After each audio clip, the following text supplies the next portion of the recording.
cancel culture is about canceling it. Up yours. Woke moralists. Up yours. This is systematic bullying that's happening. And they believe that Cocaína.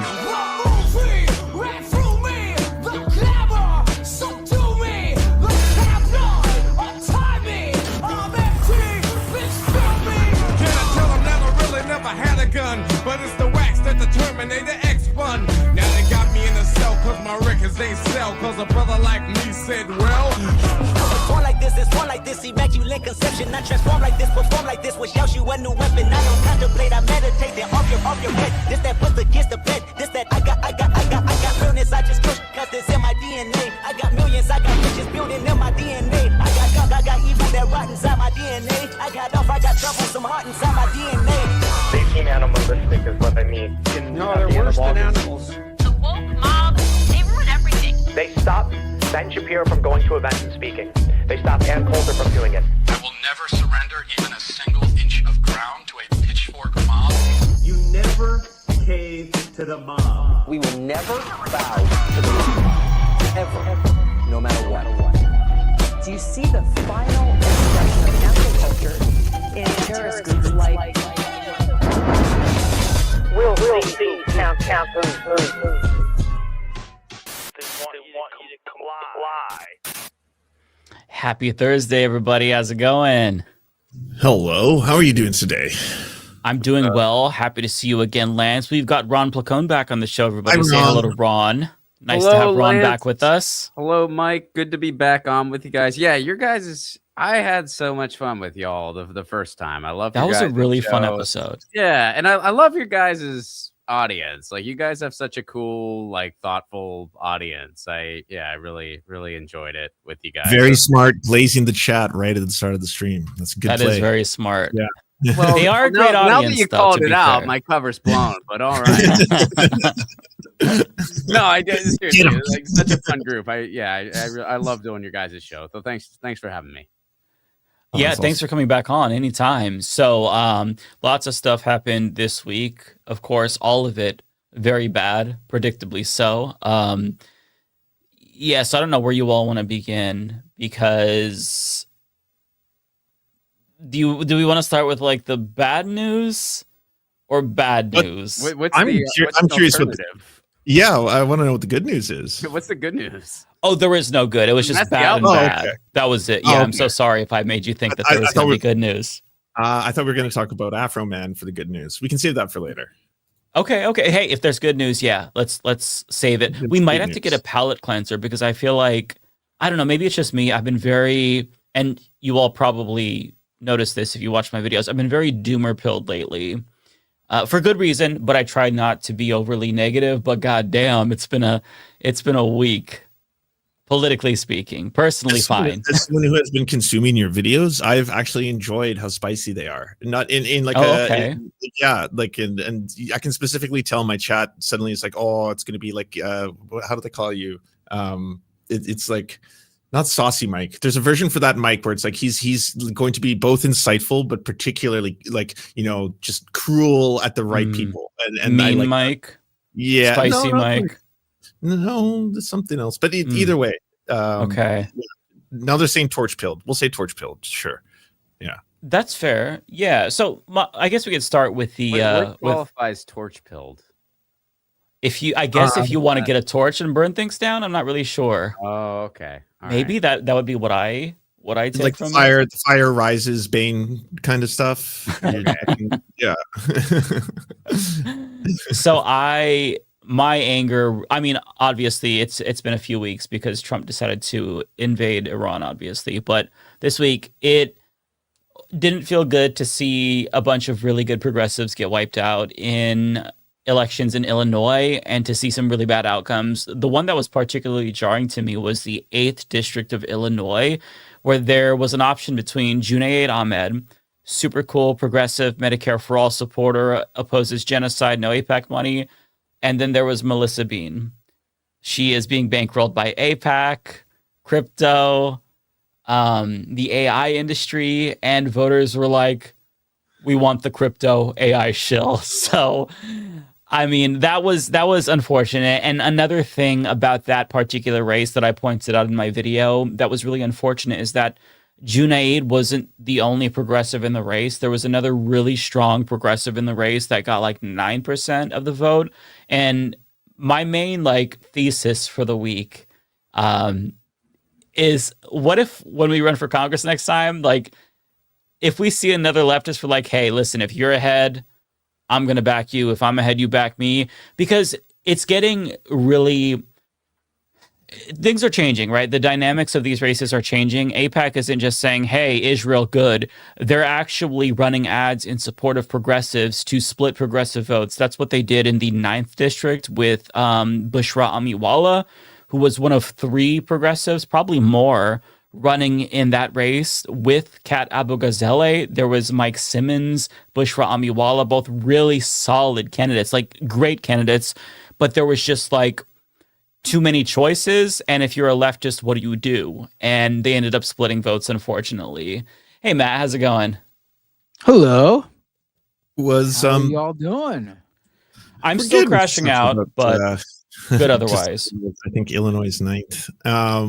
I maybe being a Canadian and having a little bit more of a separate view, I didn't take Kat's loss as badly as a lot of people online in the US were taking it. I saw what she did pretty historic regardless of what the outcome was, and I agree with you. I think that she could have easily had won had there been a decision for a lot of the other progressive candidates to consolidate around her, similar to how that's done in other elections, by the way. When there's multiple candidates but there's an obvious clear choice and a victory that's possible, you consolidate to be able to beat the APAC backed right center right corporate centrist candidate. So I thought she did an incredible job in that, and really showed a blueprint in that she was a virtually unknown figure in politics prior to this, and came as close as she did within, like, again, it's an arm's throw in terms of elections for having to win that. She would have won if those other candidates had dropped out. So rather than, I think, taking her model as a loss, it was like a decided this could have been a victory, in the same way that some of these some of these moments that come so close and then all of a sudden they fall apart, or you have the greatest upset in mayoral history in New York as a result of people consolidating their campaigns, right? Because that's what happened with Zoran. When you have Brad Lander, you have other people who actually start to work together and say, I'm going to back this campaign now because this person has the best shot to beat, say, Cuomo or whoever it is. In the case of Kat, I that was kind of my takeaway from it, more than I was like, this was just another AIPAC beats whoever they want. I think AIPAC spent and did everything they could, and the only reason they won is the left vote was split. So the left, there was more people who wanted leftism there than there was people who didn't. True. That's a great takeaway. I think that's something that is worth bringing up, because I didn't really emphasize this. Yeah, it's not that Kat did poorly. She did really well. I mean, an unknown becoming a national phenomenon with, these articles that she was getting written about her. I think that is really encouraging to see. It just, for me, it almost hurts more that it was so close, right? I think that's kind of what is sticking in my side, where it's like she was within the margin of error. And the same is true for Nida Alam from like a month or so ago, right? Where she was like a percentage away. And I guess the reason why it hurts so bad is because I'm tired of like moral victories. I don't want to just look at a situation and think, hey, we came so close, but it's a sign that we're moving ahead. Like, I want to actually win. Yeah, and that's the thing that I'm trying to adapt to, because electoralism as a leftist, you're never going to be like, crushing it, right? I mean, we were kind of high in our own supply, but it just is, it hurts a little bit. Welcome, David. Nice to see you, man. Hey, I didn't know I walked into the episode of the Jimmy Dore Show. What's up? The shit libs are at it again, David. We got to talk about it. Hey, Ron, how's it going? What's up, David? Good to see you, man. Good to see you. I'm gonna be in your neck of the woods soon, actually. Oh yeah, Canada? I'm gonna be in Toronto. Really? For what? For leisure. Oh, nice. Maybe, yeah. Nice. It's a great place. You'll enjoy. Well, I've been. My wife's never been. It'll be her first time. So yeah, we're excited. Very cool. Awesome. Yeah. I like how he said he'll be in your neck of the woods, David, and you just said Canada, like the entire country. All of Canada. That's how most Americans It's treat just David's us. spot. So I just figured it was like it could have been like Vancouver.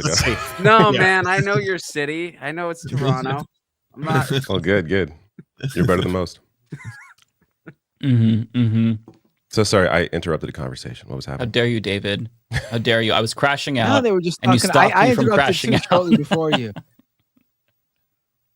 I They were talking agree. about the election results. It's disappointing, but it's I feel like I don't know. I feel like we had a few wins in a row, obviously, but it's also something that we're kind of used to, where primaries don't go our way all the time. But I think like you guys, like Mike was mentioning, and no, what Lance was mentioning, I think there are asterisks here that it shouldn't be as disappointing feeling, being that there were multiple candidates splitting votes, and I feel like there were some other issues at hand, and I think they did pretty well. I think Kat did really well, honestly. One thing that I also want to spotlight is that the leftist orgs and electeds were just all over the place. You had a lot of progressives like Jayapal, Greg Kasar endorsing Daniel Biss, and then you had nobody endorsing Abu Ghazaleh, aside from I think Ro Khanna. Bernie and AOC were completely MIA, although Bernie did endorse. I think Ilhan Right, that's Omar true. That came is out true. the day before. And endorsed. Good point. Yeah, I forgot about that. It was like the day before. It would have been nice if it was earlier, but nonetheless, that was still great. Probably gave her a boost. Rashida Tlaib and Ilhan Omar. And then DSA did not endorse. I'm not sure if Kat sought out their endorsement. I'm not really sure how that process works from the candidate perspective. The Hulk endorsed Mark That's Ruffalo? true. That's good. That's good to that's good to see as well. I think what she was working against, and the results are to me. I mean, obviously it would have been great if she won, but the results are incredible still to see how many people voted for her. She came in a strong second, very close to winning. I honestly think, and I know this is not what she is, because she's more than just this word I'm about to say, but I think the baggage of being seen as an influencer is something she had to overcome. And I feel like a lot of people, not a lot of people, obviously, because she got a lot of votes, but the margin of victory was in the number of people who maybe didn't think she was, serious because she was an influencer. And that's just what that word has. People think influencer, they think internet person just doing their thing for. Ash Patel is the director of the FBI. And that's not what she is. And that's not what she is. Just do anything And that's now. not what she is.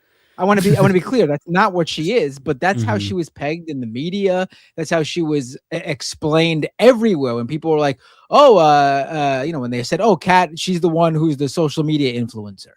And I feel like, honestly, if she was to run again, I feel like, and I don't know if she is, I feel like she would come from a much stronger place, because she's developed this base now, and then she would just be working on convincing those few extra thousands of people that, hey, I'm back, and clearly I'm taking this seriously, and this is what I've done since.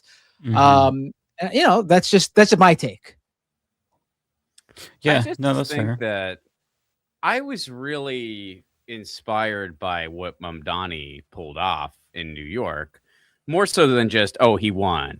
But it was so cool to see, like there really was this big inside outside approach. I mean, you had a ton of orgs that were just behind this guy that just wanted to see him become mayor. You had new organizations that sprouted up because of Mamdani that were just, meant for that election, that have just like spawned into different things and are still going. It was beautiful to see. And they all had this common goal. He had a platform that was solid and attainable, and he's getting stuff done. I mean, I think that if we could figure out how to duplicate that at the federal level and also everywhere else too, that'd be pretty awesome. And I'm looking around, especially here in LA. I'm just like, how do we do this in LA? Like look what they did in New York. That's what needs to happen here in LA.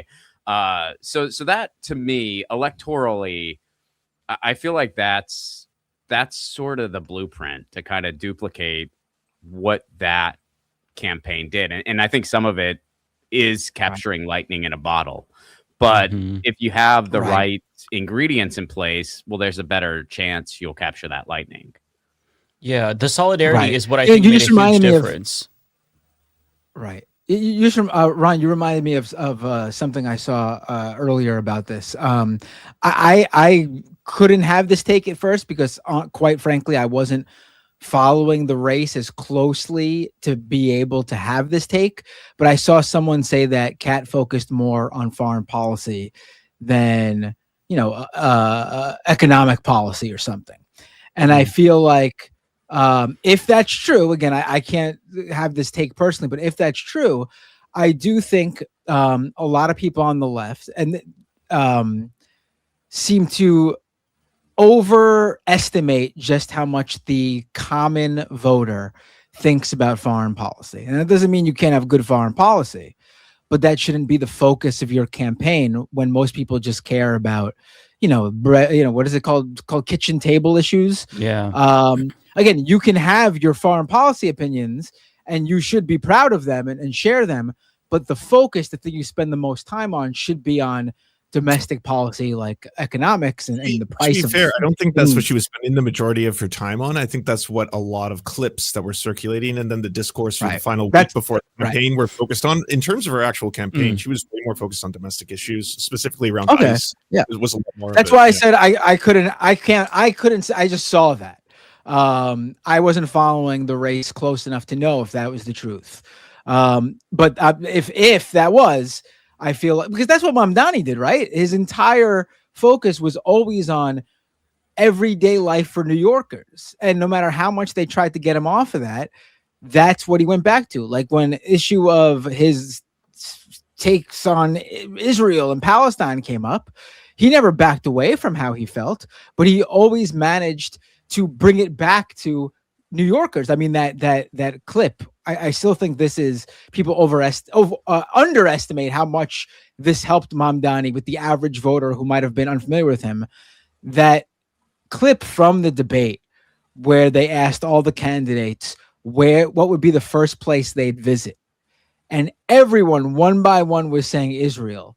And Mamdani comes out and says, I would stay in New York and focus on New Yorkers. And they tried to needle at him, and he would not shy away from why, but he constantly brought it back to the needs of everyday New Yorkers.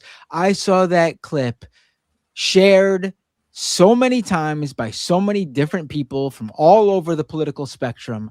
There's no way that clip didn't resonate with people who might have been unfamiliar with him before that. I think that was a huge moment, and I think it should be a lesson to every single candidate who runs. That should be it, not the social media stuff. That sort of media training and focusing on specific issues. It was. I think that moment was insanely legendary. Another takeaway, though, from that race is Brad Lander, Michael Blake, Mamdani, they all got together and they co-endorsed. And yes, that's a different, electoral system. They have ranked choice voting. But I think that going forward, any progressive who gets in a race where there's another progressive, they need to make an agreement with that other progressive and say, hey, a month out from the election, we're going to have both of our polls. Let's compare contrast. Whoever is in the lead, we're going to drop out and we're going to campaign for that person. Because it's just not worth splitting the votes, especially when we're coming so close. Like, again, Nida Alam, 1% away. Kat Abu Ghazala, 3.3 points away. It's so close that if you have that solidarity, it could put them over the edge. And I'm tired of just, getting close, but not actually winning. I want to actually win. And it also really reinforces the need for ranked choice voting. Ron has been beating the drum on this for years, same myself. The thing about that is, even though it is just a given, we all want ranked choice voting. I want to show you all what happened in November in Oregon when we finally got ranked choice voting on the ballot. It was a huge gut punch because it got wiped out. The no was 57.7%. So this is something that is a hard sell, not because people don't like ranked choice voting, but because they don't understand what it is. And so what was the propaganda against it in Oregon? Because I can speak some to California, but I'm curious, like what were some of the sells against it in Oregon? So I never got a single mailer against it. Really? I don't know if I got a mailer for it.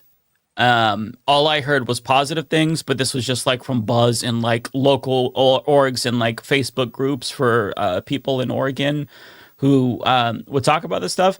And so I think really what it comes down to, and others who followed it more closely can correct me, who are from Oregon, I think it was just too confusing for people. That's one thing that I did see in like the more normie areas of Facebook when I waded into it in Oregon politics, just to see like what the perception was. It was that they didn't understand what that meant. 10 years prior to that, we had a vote for jungle primaries in Oregon as well. And that got voted down as well. And even I voted against it at the time. I was a lib at the time. But I was really worried that it would lead to like 2 Republicans on the ballot. It's Oregon, so that's not going to happen. And it probably would have been beneficial at the time, but I was just very worried that that was going to be, something that would end up blowing up in our faces. So it's one of those things where you have to always assume that if voters don't know enough about something, they're going to just they're going to back the default status quo. Okay, you know what? We'll keep things as is because I don't know enough about this. And I think that that's probably what was the case with ranked choice voting. So there's a lot of work to do regarding education on ranked choice voting.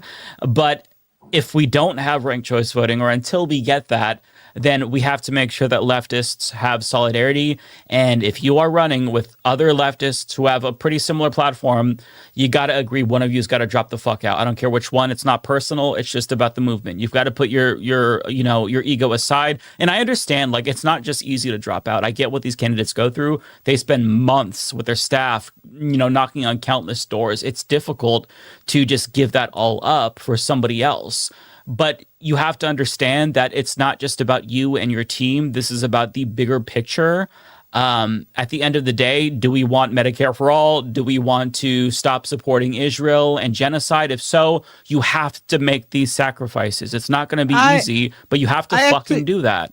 I actually disagree in terms of it being difficult. I mean, maybe in the scenario where there's 2 or more progressive candidates that are truly neck and neck and no one's quite sure who is the better candidate. But we're looking at these results and it's crystal clear that Kat was the only one anywhere near with a chance to win. Like, to not drop out and just siphon away a couple thousand votes. You knew you weren't going to win. I don't care who, I don't know who I'm talking about, quite frankly. It could be one candidate, it could be multiple candidates. I didn't follow the race close enough to know. I just know that it was a 2-person race and no other leftist or left-leaning or progressive candidate was anywhere near close to even touching Kat's vote total. So to just, to not drop out, there's no place for you here. Yeah. Quite frankly, there's no place for you. You did it for yourself and that's it. There's no, you won't have any future in politics because there will be no base for you, because anyone who does this, quite frankly, shouldn't get any support in the future. It's that simple. You have to wonder, like, who's in their ear telling them to stay in the race when they have no chance at all. If the result was, what was that? Who's in their ear? I think in most cases it's their ego.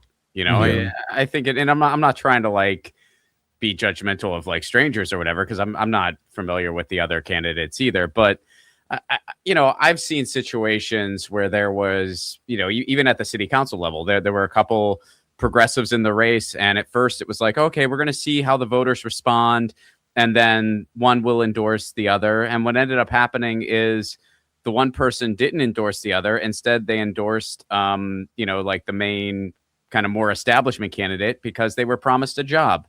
And then they got that job, and then they got laid off from said job. And now their political career is probably over. So, electoral politics is just like such a dirty river. Yeah. And I think that, I still remember when we had 3 lefties in the Senate primary here in California. And there was no communication. There was no...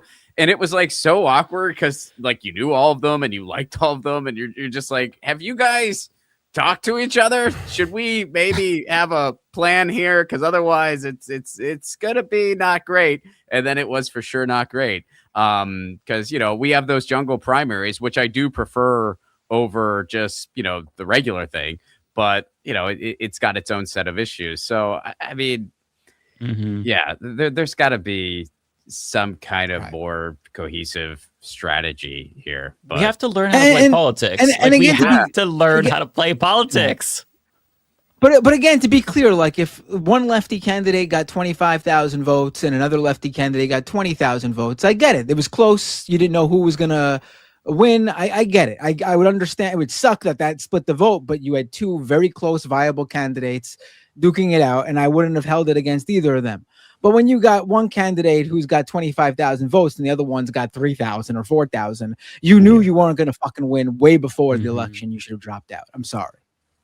Yeah. And well, the thing that really made it hurt more is that there was a poll a few days before the election in Illinois' 9th, and it showed that Kat was actually in second place. She was polling in third consistently. She had momentum. She was in second, just behind Biss. And Laura Fine was in third. And then the other progressive, Bushra, was polling in fifth.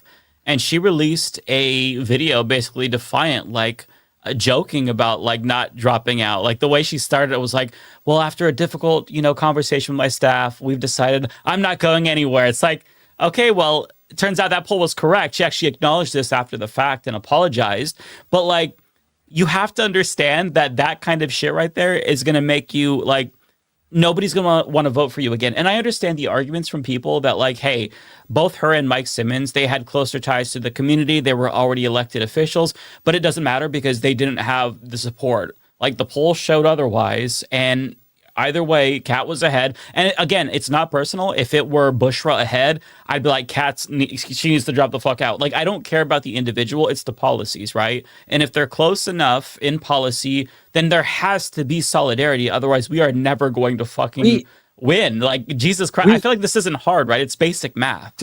To show just how much this isn't about personalities, there was an actual race where someone...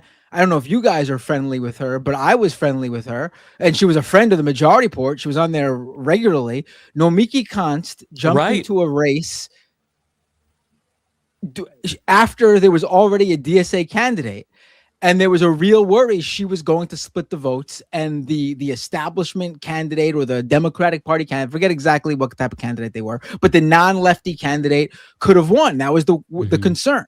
And people who were friends with her, who've been on shows with her, told her to drop out. And to her credit, she did. I mean, she stayed in a little bit longer than I think a lot of people wanted her to. But she also didn't stay in close to the race. She dropped out. She endorsed the candidate who was going to win, right? Yes. Yeah. And she endorsed and she won. The DSA candidate as well, and she won. Yeah. So full credit to Nomiki. She did the right thing. But just to show you that this isn't personality or someone we're friends with. Yeah. Wasn't that what caused her to leave the Majority Report? Like, didn't she do the announcement on your show and then I think she did that without and no one knew about. Again, I wasn't involved in these. Sam had already endorsed the DSA candidate by that point, right? It was something like I don't remember. I don't think they knew anyone else was in the race yet. Like they didn't. I don't think they realized that. The race. It was very early in the race. Yeah, it was the early DSA already knew who they were running, but it was so early in the race that unless you were like paying attention to like the intra things going on at the DSA, you had no idea. Maybe I wasn't there when she did this. I wasn't involved in any of the. I was well after I became just a Thursday guest on the show. But yeah, and so it sort of caused a rift and everything. A rift, I should say. But she did the right thing, and I'm just using that as an example to show that this isn't because we're friends with someone. That's a great example. I said the same thing. I said she should drop out. Like she's a great candidate, but like very clearly, the other candidate was going to win. I'm blanking on her name, but she was phenomenal, and she did end up winning, which is nice. And then Miki did the right thing. So yeah, it isn't personal. It's just for the greater good. It's not a personality contest. It's about policy. That's what it is. I'm not sure what happened in Kat's race, but would it have been like?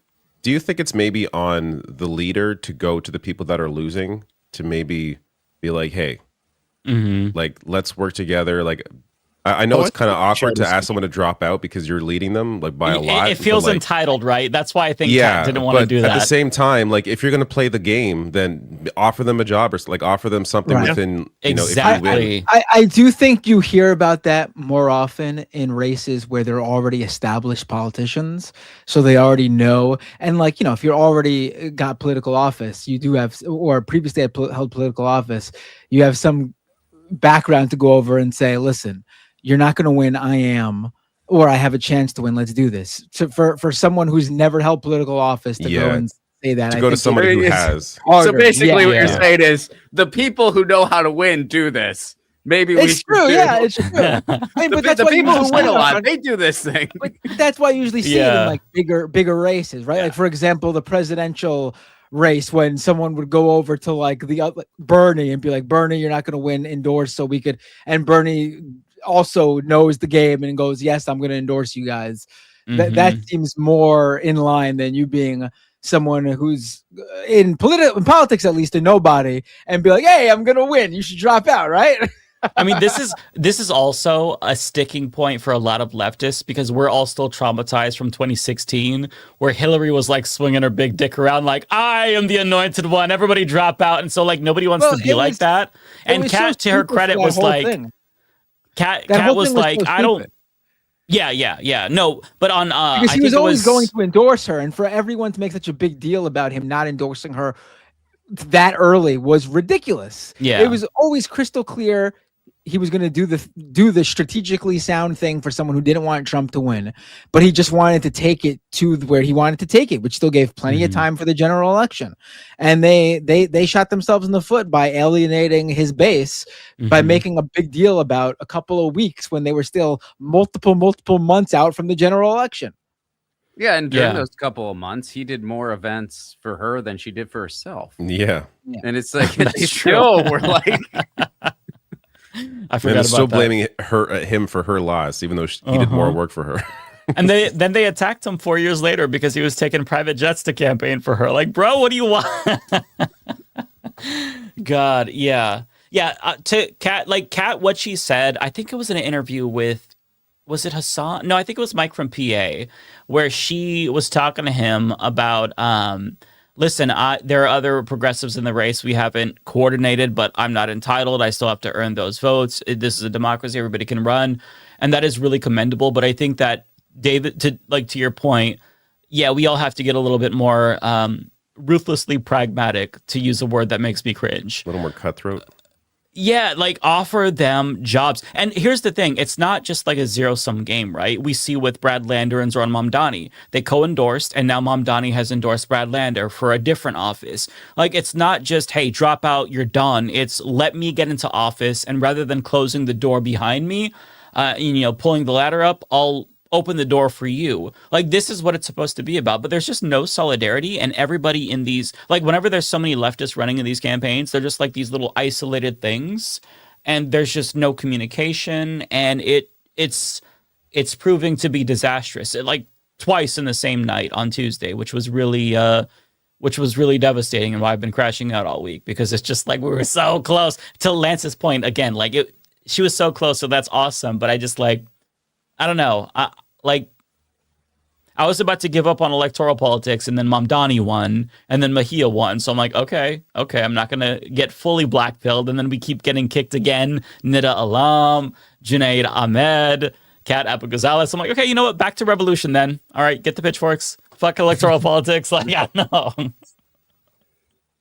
It's draining. It's not new. It's just, it's disappointing, because I feel like it's not just about like this race, and I made a tweet about this, but it really doesn't bode well for 2028. Not that like I even give a shit about 2028 this far out, but if voters, at least going back to the 9th district in particular, if voters had the choice between a progressive who wants to give them all healthcare and education and a progressive who's funded by AIPAC, AI, and the crypto lobby, and they're like, bet we want that one, I mean, they're going to vote for Gavin Newsom in 2028. Like, they're just, the Democratic Party voters, like cattle, are going to flock to some dumbass corporatist if the mainstream media does what it always does and says, oh, you know what, that person's more electable. So it like, even though I was feeling really optimistic about these normie libs at town halls berating Democrats and, just in general, like meeting people at like sign making events who are just getting kind of politically awakened and being more radicalized.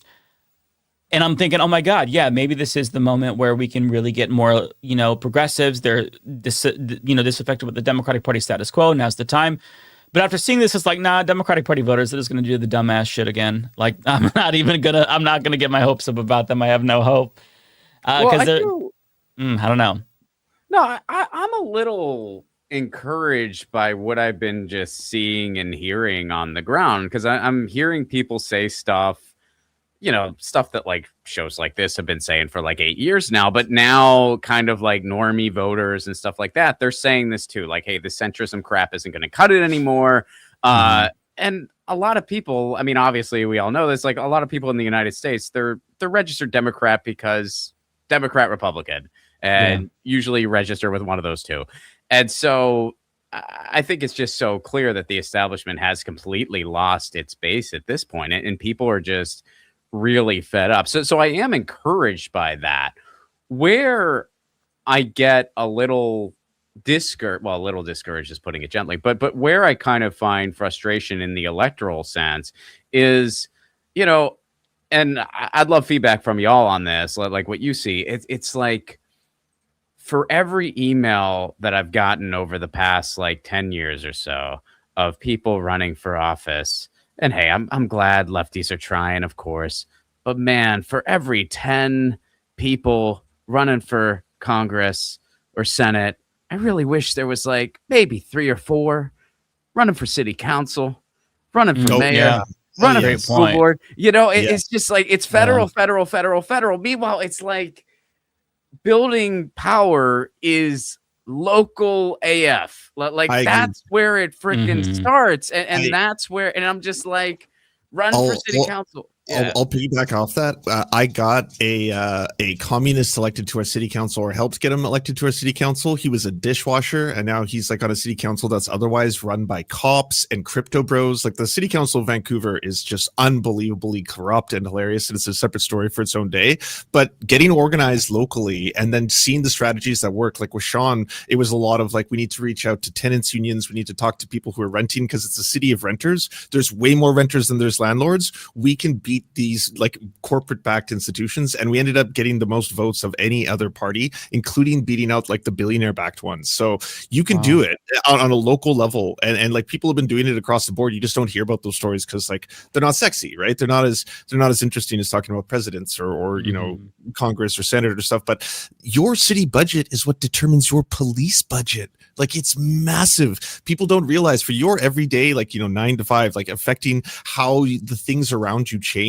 Our libraries almost got closed down. It was bringing this communist onto our city council that got our library hours to stay extended. They almost shut them down, but he did that. So you see tangible change in the community, including that kind of stuff that like affecting your police budget is massive, right? And how the police force is directed. You can like move that into like what I think in Dallas, Texas, they have the STARS program where they divert a certain amount of the police budget into 911 calls that are going to go directly to counselors, to social workers, people who are going to know how to deal directly with people who actually have mental health issues and stuff. That's just the pilot program that was so successful they can't shut it down, because now in that area they're like, no, this helps, this is good, right? I think, like, to your point, normies are way more radicalized than the centrist establishment Democratic Party is right now. Like, if you even on Blue Sky, that everyone says is so lived out, they're talking about burning down the pedophiles and the fire of the revolution. Okay, so like in terms of like what is going on online versus like the think piece, like Wall Street Journal today was like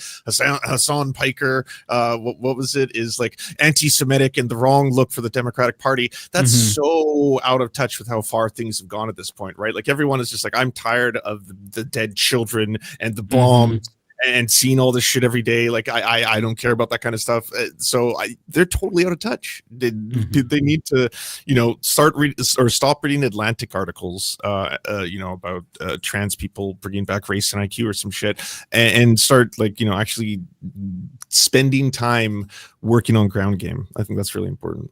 Do y'all find it humorous when people complain about Blue Sky on Twitter? Like, does that just does that Or just vice do it versa. for anybody else? Like, just like, no, those liberals could be kind of annoying, so I'll take my Nazis and porn bots, please. Like, okay. Yeah, it is an incredible glass house. Like it's Twitter is the absolute worst. Like, Yeah. It's so bad. I don't read comments. I can't anymore. No, it's the worst shit ever. And there are people, I don't know if this might have been YouTube, but I saw a comment that blew my mind. It's like, Mike the Zionist, like they call me a Zionist. I'm like, motherfucker, you are like, out of 1,000 comments accusing me of anti-Semitism, you are the only one calling me the Zionist. Like it was the great Zion or some shit. I'm like, what the fuck? A Zionist grifter or something. Twitter is so unhinged. There are a lot of bots on there. Like there was let me find this tweet. There was an account that got a lot of attraction this week because they said something ridiculous, and that Derek guy, the fashion dude, he basically pointed out how this account has like 400,000 tweets over the past 5 years. He averaged it out to say this person essentially had to tweet like 18 times an hour every single day for 5 years. Like this is not a real person. Jesus, this is a bot. Like Twitter are full of these bots that are just constantly posting, regurgitating this mega garbage over and over again. You check their account; their accounts are ridiculous. They got the flags and everything. Their image is obviously AI. Like there's so many of these accounts that have completely flooded Twitter that I've locked my replies. Like if I'm going to be on there, I'm going to not engage in the comments because most of the replies I can't even guarantee it's a real person. That is smart because it's like you might as well just cater to the community that's left. Yeah. Like I'm there to say what I want to say. I don't need to hear the Nazis come back at me. Like it's not worth it. And there's always I'm not going to give them more Nazis. room to talk. Yeah, there's always Nazis. Every reply. Yeah, there's Nazis, and I'm only there too because like it's one of the last places people in a lot of like the most fucked up parts of the world that we're fucking up, by the way, still are posting and are able to post news. Like they haven't been able to migrate over to Blue Sky or Threads or anything. Like there's a lot of people, especially journalists, who are still just posting video that you can only see there, and that's like the most horrifying part. Is it's the Nazi app, it's owned by the Nazis, it's filled with Nazis, but there's also people in other parts of the world who have no other way to communicate what's going on to them from us. Yeah, a lot of Palestinian content creators, like who are from Gaza, are still posting on Twitter. Also, people in Lebanon as well. So if you give that up, you're giving up quite a bit of information. So it's tough. But there is the Nazi problem, which is indeed quite the problem. A lot of Nazis. Yeah. Speaking of Nazis, I'm not sure if you all wanted to pivot to the other news story of the month, which is President Neckpussy's war in Iran, which is both illegal and offensive. I was wondering where you were going with this. It was like this could go in so many directions. Speaking of Nazis, I like to keep isn't that you on your crazy? toes. That could have referred to most of the shit that's going on. Yeah, like most of the U.S. administration, most of the Israeli administration. Like, yeah, there's there's a lot of Nazis out there. There is indeed, which President Trump is indeed a Nazi. So basically, I don't know if you all saw yesterday, he put out this long ass post on Truth. Well, not as long as usual, but anyways, he put out a post saying there will be no more attacks from Israel because they had bombed the big oil field on Pars Island. And after that, Iran had retaliated by bombing 3. And one of them was... Silence Matt. He's gone. He didn't like that I was offending. I called Trump President Neckpussy. He thinks that neckpussies are to be sacred. Don't offend Israel. No, I'll be back. Carry on offending Israel, by the way. Okay. Fuck Israel. I'm glad for that clarity. That was good. That's good, yeah. Yeah. But basically, he was trying to lie and say that Israel did this without the support of the U.S. when there were reports that, of course, they did let the United States know they were indeed going to do that. And now Trump is panicking because presumably the Qataris are like, what the fuck? Like, why are we catching strays here? You're supposed to defend us. We gave you that jet. So, and that I think, and this is speculation, I don't know, it's conjecture because we don't know half the shit that's going on because they lie about every single thing. I think that the pressure from Qataris is what really pissed him off. Today, there was the Qatari, I think it was the president, who was saying the only people that benefit from this, it's Tel Aviv, right? So I think that that's them maybe trying to be a counterbalance to Israel because they don't have the capacity to defend themselves like Israel does. And Israel's taken an ass whooping, right? But Qatar and like a lot of these Gulf countries, they rely on the United States. But there are U.S. military bases in these Gulf countries, and Iran is attacking them because that's where they're launching the missiles. So this whole alliance with Gulf countries relies on the United States protecting them, and they're failing. Like, they're getting their cheeks clapped in the fucking UAE, which is all just like, you know, a lot of Americans and just like rich people go there and whatnot. It's no longer safe. So that economic situation is dubious. And then when you see that Saudi Arabia, Qatar, UAE, they're talking about having to shore up their own defenses, which means they have to withdraw a lot of investments that they have in US tech, AI companies and whatnot. I mean, that means our AI bubble could go tits up because Donald Trump wanted to attack Iran. And now, on top of that, he's saying that, you know, after this Iran thing is over, he's going to go into Cuba. He could take Cuba if he wanted to and do whatever he wants.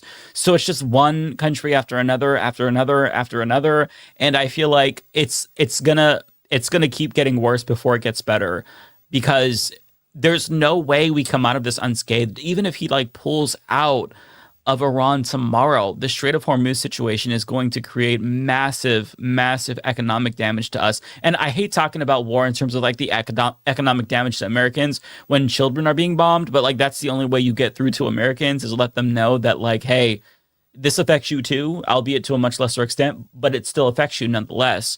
But then if he goes and he takes... Yeah. I mean, you saw the video from the lady. I did a video about this today where she was like, a reporter from MS Now asked her, what would you say to the president if he could hear you? She said, he's a worthless piece of shit. And then he's like, you voted for him? She's like, 3 times because apparently I'm an idiot. And she was at the pump. So it's like she sees, oh, okay, I can't blame Biden for this. This is something that he did because he attacked Iran. And this is one of the closest, like, you draw a line from the president to the gas prices because presidents always get blamed when the gas prices go up, always. But like this is a massive spike. And this one you actually can blame on the president. Yes. You can't always actually blame it. This one actually you can. Yeah, 90% of the time they have nothing to do with it, and it's just like a talking point. But yeah, this time is one of the exceptions where it's like, no, he did do this. Yes. Yeah, no denying it. No blaming anybody but him. Did you see that report that apparently they're going to be sending 2,500 ground troops to the island, like just outside Karg Island? Yeah, Karg Island, specifically to hold it as like a permanent installation for his military operations. And I was like, that's going to be a meat grinder for a while, though, right? That's a suicide mission. Yeah, because there's like, I don't think people realize the unbelievable surplus of cheap drones that Iran has. Like the amount of Chinese tech that they've acquired over the last couple of years, they've been preparing for this. And it's so much cheaper to send these drones out to take out not only like humans, but like expensive materials, like things that y'all are spending billions and billions and billions of dollars. They can be like, boom, drone gone. Like just like that. Yeah. We boast about how we have the biggest military in the world. We had to copy their Shahad drones because I saw that. They can make them so fucking quick. Yeah, they're efficient, they're accurate, they're fast. So we were like, okay, fuck, what do we do? Let's just copy their fucking technology. It's crazy. And our shit is so much more expensive. Like what I just found this out today, it blew my mind. A single Tomahawk missile is more than $3 million. A single one. And that's what they dropped on that school. So our equipment is deadly, but it is very expensive and it takes time to make, which is why I think that they're trying to use the Defense Production Act to speed up the manufacturing of these things. But they just, it kind of goes to show you that they weren't ready. There are also reports that Israel had not replenished their stockpiles since the 12-day war last year, which is just crazy because like Israel was the ones that goaded the United States into this war, but they weren't ready. Like it's just, they thought that if they could get Daddy US on their side, it would be okay. But I mean, look, Iran is clapping our fucking cheeks, and I don't think a lot of people expected that. But even if you take away the military aspect, just with them controlling the Strait of Hormuz, that alone gave them so much leverage, which is why so many other, warmongers, I almost said whoremongers, warmongers in the past, like Bush, didn't invade because, you fuck with the Strait of Hormuz, you're fucking with the world economy. And Trump was the only one stupid enough to do it. Even John Bolton, which is fucking hilarious. He's like he's wanted to invade Iran for decades. And, he was talking about, we're going to celebrate in Iran by 2020. He's like, I don't know about the way that he's going about this because he just, it's like a 12-year-old. It's crazy. Like if this were a movie, it'd be a hilarious comedy. But it's real life and people are actually dying. And Trump is the dumbest fucking person ever. Today, I don't know if you all saw this. This is unrelated, but he was talking with the Japanese prime minister. And the dude brought up Pearl Harbor out of nowhere. When they asked a legitimate question, they were like, why didn't you tell allies that you were going to invade Iran? Which that's something that you do. Like, that's just, there's nothing political about that. You tell your allies when you're going to do some crazy shit. And he's like, well, we know Japan likes surprises, Pearl Harbor. Why didn't they tell me about Pearl Harbor? It's like, my brother in Christ. I saw the caption. I couldn't bring myself to watch the clip. It sounded so embarrassing. Just like I can't even watch Trump say this because it's too embarrassing for me to watch secondhandedly. That's our president. Just it's incredible. Well, and the worst part too is this is. You talk about John Bolton going back decades. This is the war Trump wanted his first term. He wanted his war with Iran the first time. The pandemic put a halt to that. And so he's going after it now. And this should come as a surprise to absolutely nobody. And to everybody who sold the absolute fucking bullshit that, Trump's going to be a peace president. He had 4 years to prove that, and he showed you his entire ass. He showed you his entire ass when he dropped more bombs than Obama did during Obama's first term, when he wanted his war with Iran, but the pandemic didn't give it to him, when he was called presidential, when he dropped bombs on Syria. He showed you his ass a long freaking time ago, and now, now the chickens have come to roost. The big difference this time is you have the barbaric fascism in the streets with ICE. Yeah, that's true. Yeah. But I learned on the Theo Vaughn podcast that they made a little mistakey okie dokie that everything's going to be okay now, right? Isn't that what Andrew Schultz is saying? And all the podcast bros now, they all have buyer's remorse. They're all just like, who could have seen this coming? The guy who quoted Hitler is acting like Hitler. Fucking crazy. It's occasionally people will ask me about that the Saudi Arabia comedy festival that happened, and I forget the name, but the Riyadh or something, or what was it called? Oh, the Riyadh Comedy Festival. Riyadh. Yeah. People will ask me about it. They're like, does it surprise you that people in your industry just participated in that? I'm like, you mean the same people that helped usher in fascism at home? Does it surprise me that they did? No, doesn't freaking surprise me. Doesn't surprise me at all. Since when we're not saying that there aren't good comedians, but since when were comedians the bastions of standing up for human rights that? International. Do people expect anything more? Of course there are people out there.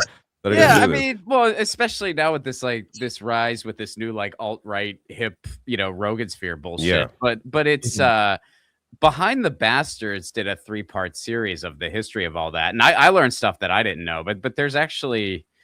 Sadly, there has been a long-standing history of fascism and stand-up, and it can be traced back to this guy. His name was Fay or something like that.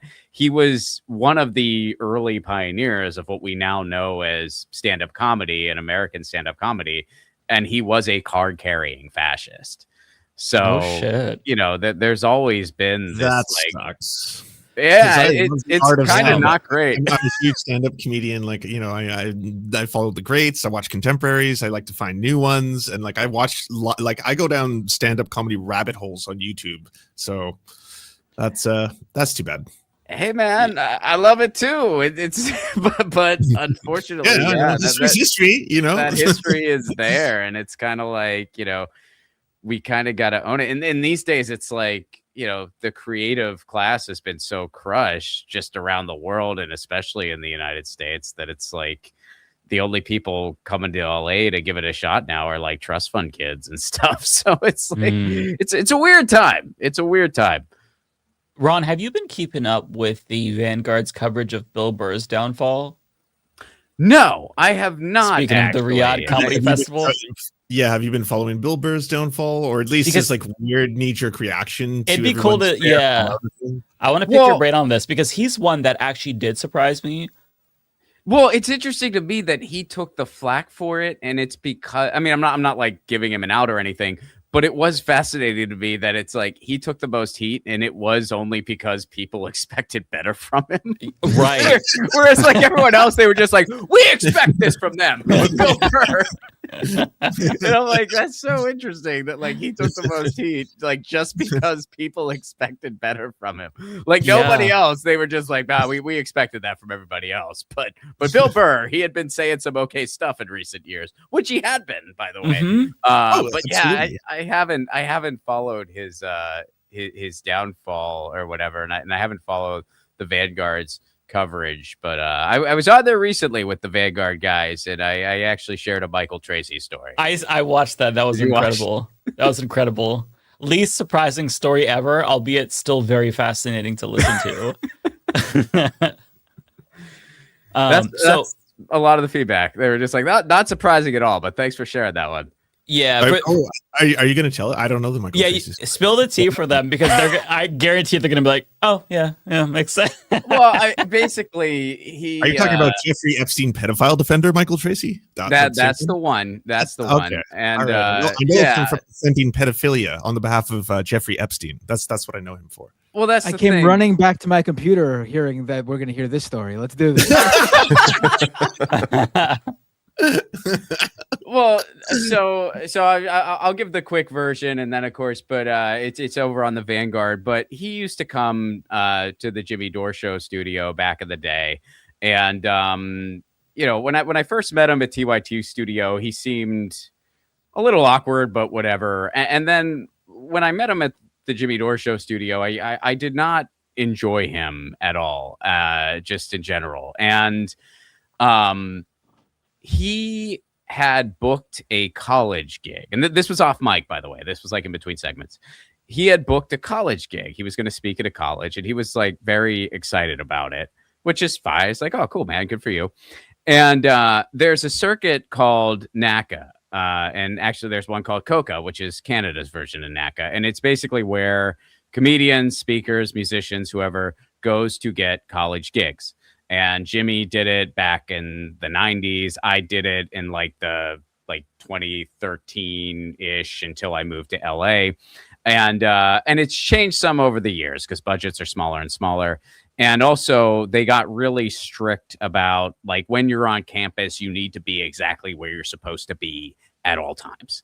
And there also used to be like parties at some of the conferences. They got more strict on all of that, and basically was like more laid back in the 90s. And then when I did it, that was all not a thing. So Jimmy and I were talking about that, just having a conversation about NACA. And one of the reasons that it got really strict, trigger warning for anybody watching, there was this comedian back in the day, and this was before everyone's schedule was online everywhere. He was going from campus to campus sexually assaulting people.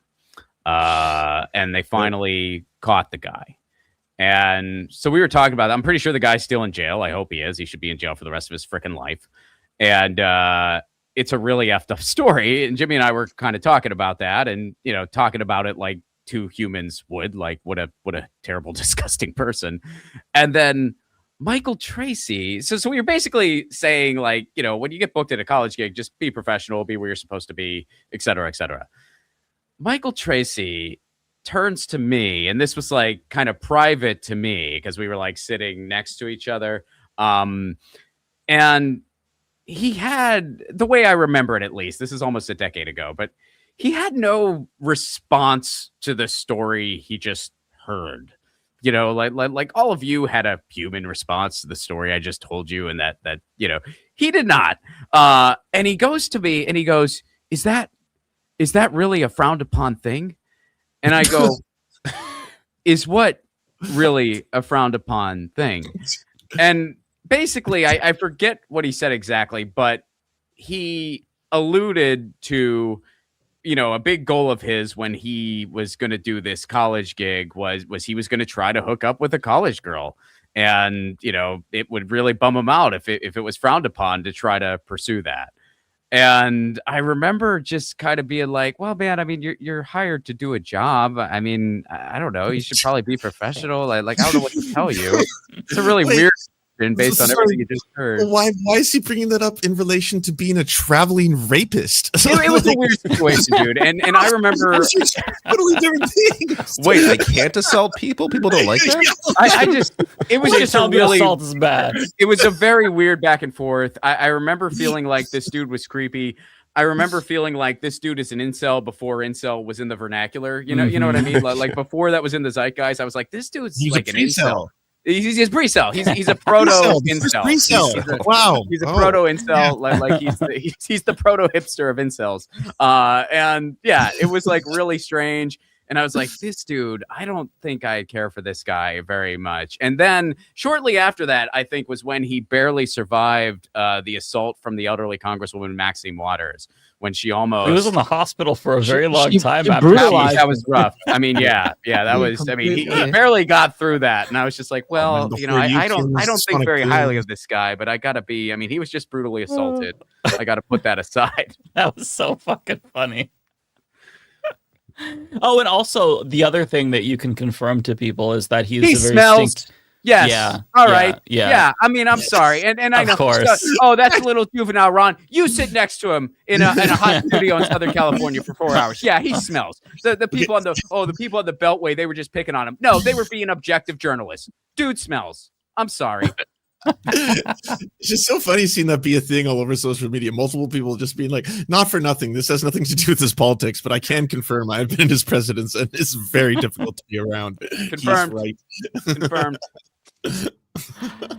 So I have to bring up the video since you mentioned it. Just trigger warning, this is a brutal assault that you're all going to see on camera. So prepare yourselves for what you're about to see.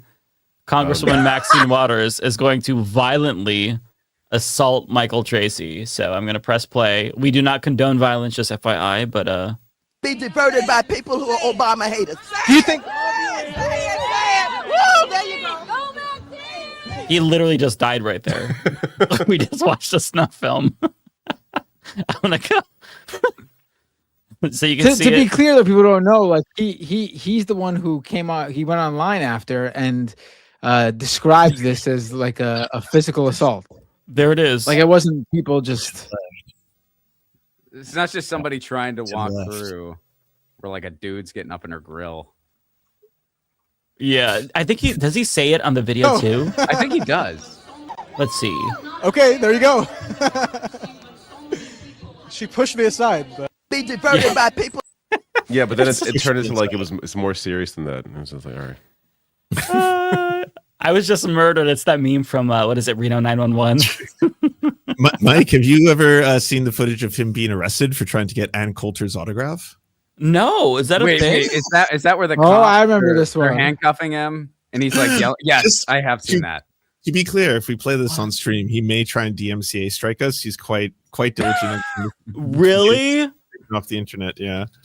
I didn't even know about this. Why was he trying to get Ann Coulter's autograph? I feel like this is fake. Is this for real? No, it's real. So he was trying to get her to sign a book, and it was part of a bit where he was like trying to like question her at the event, specifically about like her own writing and things that she had said. And so he's just like, do you actually believe this about the Democrats? Blah blah blah. Sign my book if it's true, like something like that. And like he kept pursuing it, and then like you only get one question, right? Like you only get to ask your one question at the Q&A, and he was trying to get her to sign his book, and she was like, no, and then like you'd move on, but he just kept like he charged at her, apparently not like physically to assault her. He went like forward being like, sign the book, and then this is the footage that happened afterwards. What?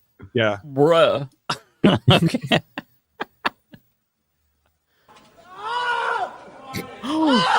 This is for, oh my God, I can't believe this is real. This is actually Michael Tracy? This is Michael Tracy. What? How have I never seen this? Bro. So wait, maybe that's actually Maxine Waters on top of him right there. This is the actual assault. Maxine Waters is filming that. She loves this. Enjoying every second of it. There is news articles to corroborate the story. You can look it up. He was trying to get Ann Coulter's autograph and then apparently walked towards the stage to get the book signed, at which point this happened. The screaming. He blocked me when I posted this. Did he? All right, there's more. I'm gonna start it over so that way we can just watch it in full. This is crazy.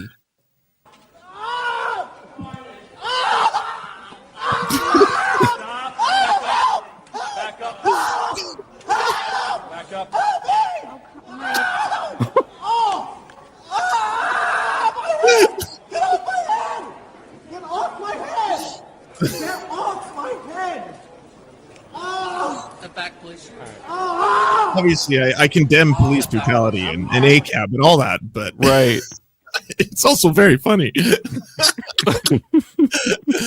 I mean, he defends someone who's the most serial child rapist in history. I have no empathy for Michael Tracy. Like, fuck that guy. He's disgusting. He's gross. And slanders the victims. Sorry. Yes, and slanders the victims of sexual violence. Children, like, fuck you. Fuck you. Yeah. And he was on, I don't know what he was on. Was it Piers Morgan, where he was like making a very strong, technically it's a febophilia argument? Or no, that this was was the LBC. thing. LBC, That was the LBC right. thing. The host was just like, what the fuck is happening? like the host was just confused. Like, and I think that I don't know anything about the host, but the host like tweeted something later like, I've never experienced anything like this in all my years of journalism. Like, I mean, it's It's quite the hill to die on, I will say. Oh man, even when it comes to media personalities, the United States, we are not sending our best. Holy shit. We're so God. So they all like that over there. We're so fucked as a country. Mentally, we are like paralyzed by our own fucking stupidity. I got to show you all something else. So you all know a bunch of like Gen Z people, they voted for Donald Trump. I think it was like 51% of Gen Z men voted for Donald Trump. And now they're having buyer's remorse because they don't want to be sent overseas to die for Israel, yada, yada, economy. But now there is this weird niche on, I don't know if it's on Twitter or Instagram where it's emerging, where you have Gen Zs who are nostalgic for Biden, but there's a fascist element to this as well. And I don't even know how to set it up. I'm just going to play it for you all so you can react to it. I don't know if I've ever experienced anything like this. So let me share it here because this shit made me almost disassociate. Give me 1 second. I'm going to bring it in.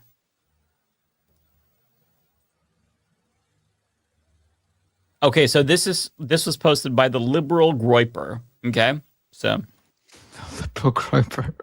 Okay. Because Joe Biden did not take the bait.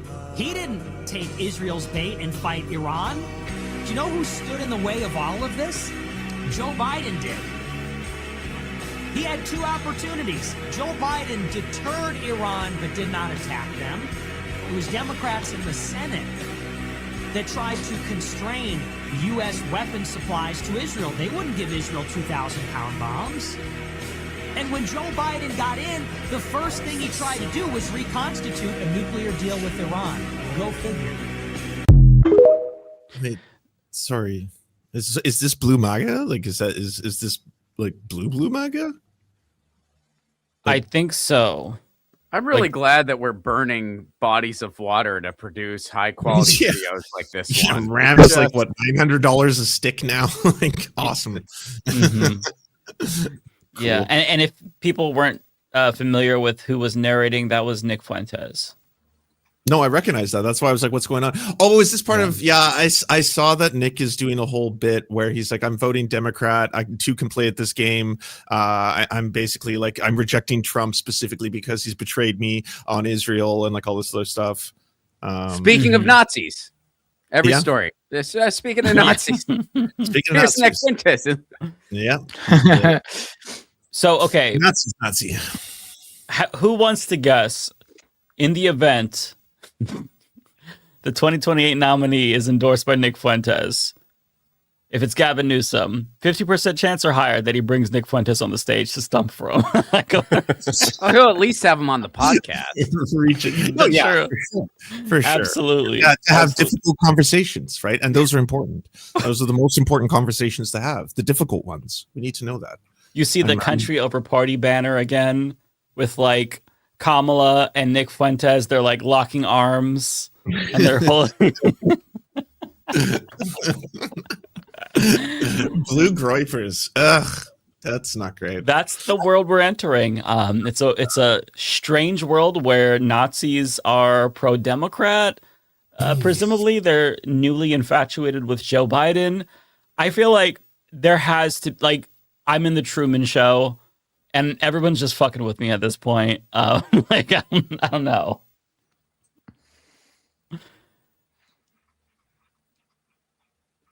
All right, everybody. That's Crazy the show. times. We'll see you next Crazy week. times. We can't move on from liberal groypers. I gotta know where to go from here. I'm just so It's all shocked just at too the depressing at this liberal, point. Liberal groyper.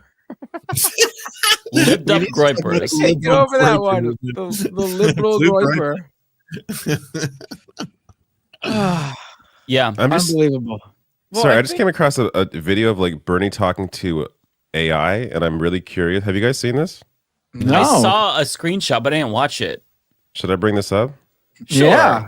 I like to Hey, see a David, boomer it's like talk to 3.5 a computer. minutes, Hold the but it might panel be me worth. talking to a robot, please. That's That's I worked hard basically talking to that robot. that looks like it's basically what he's doing. Do you know you're not paying your workers? That was just gay Bernie. Sorry. I was inspired by Ron. He does a great gay Bernie.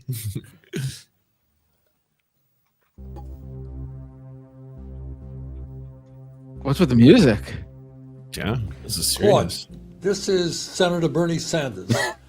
I already don't like this. I am taking a hard look at how AI I don't like this. impacts American society. He apparently gets AI to like tell on itself, so I'm curious where this. No, I want to watch it. No. I'm not saying turn it off. I just love how hang on. I love how this is what Bernie's doing. He's trying to get to the bottom of like how AI is exploiting people by asking a computer.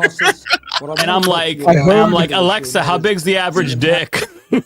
I heard I could create my own anime girl of this. Where is she? The jiggle physics. AI on privacy. I want to know, among other things, just how much of the information that AI collects is being used, and what would surprise the American people in terms of knowing how that information is collected? Yeah, that's the thing that would probably shock most Americans. Companies are collecting data from everywhere. Your browsing history, your location, what you buy, what you search for, even how long you pause on a web page. Then they're feeding That's a good all bit. of that Okay, now I get it. that create It clicks. incredibly detailed profiles about you. What would surprise people is how little they actually consented to and how little they understand about I it. still don't like it. Most people click to agree on terms of service without reading them, and they have no idea that their data is being combined with thousands of other data points to build a picture of who they are. And then that AI uses those profiles to decide what ads you see, what prices you're shown, even what information gets prioritized in your social media feed. It's all happening in the background, invisible and largely unregulated. I mean, I think most Americans will know the answer to this, but why is all of this information being collected? What's the goal here? Money, Senator. It's fundamentally about profit.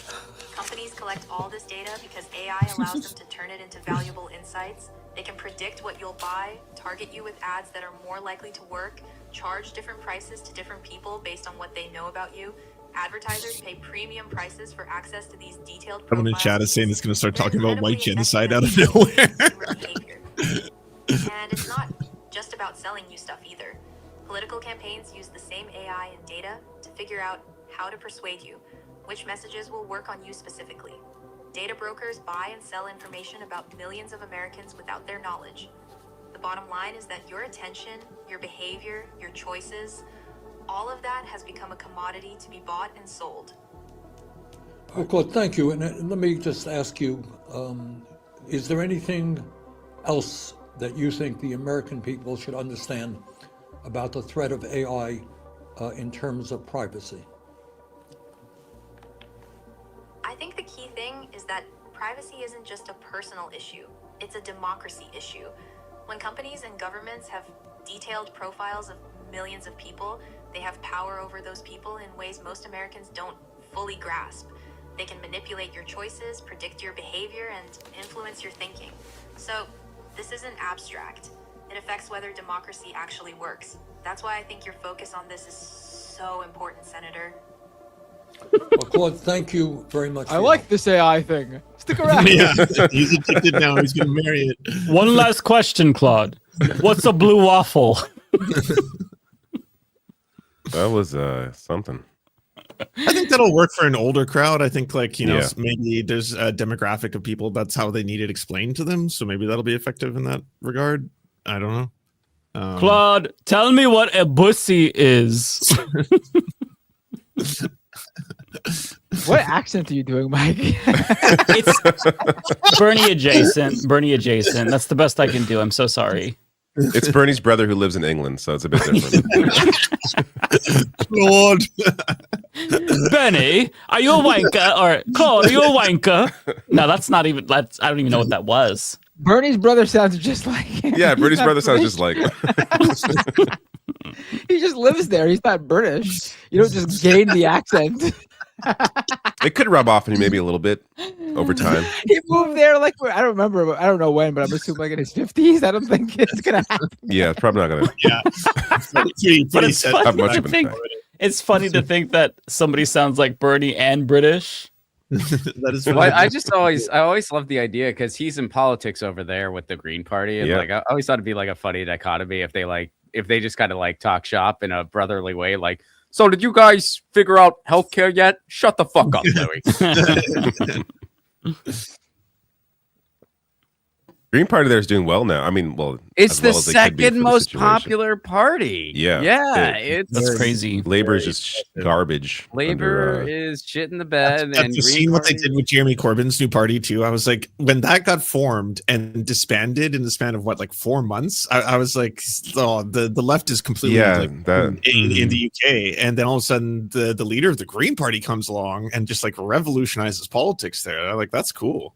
Yeah. No, He's I'm very thrilled. popular. Yeah. Well, I'm thrilled to see it. I was in Edinburgh in 2023 and I went to a Jeremy Corbyn event and there were not a lot of happy people there. People were very not thrilled about much of anything. So I was walking, I was like, man, I thought our left was just enfranchised. They look as pissed off as we usually do.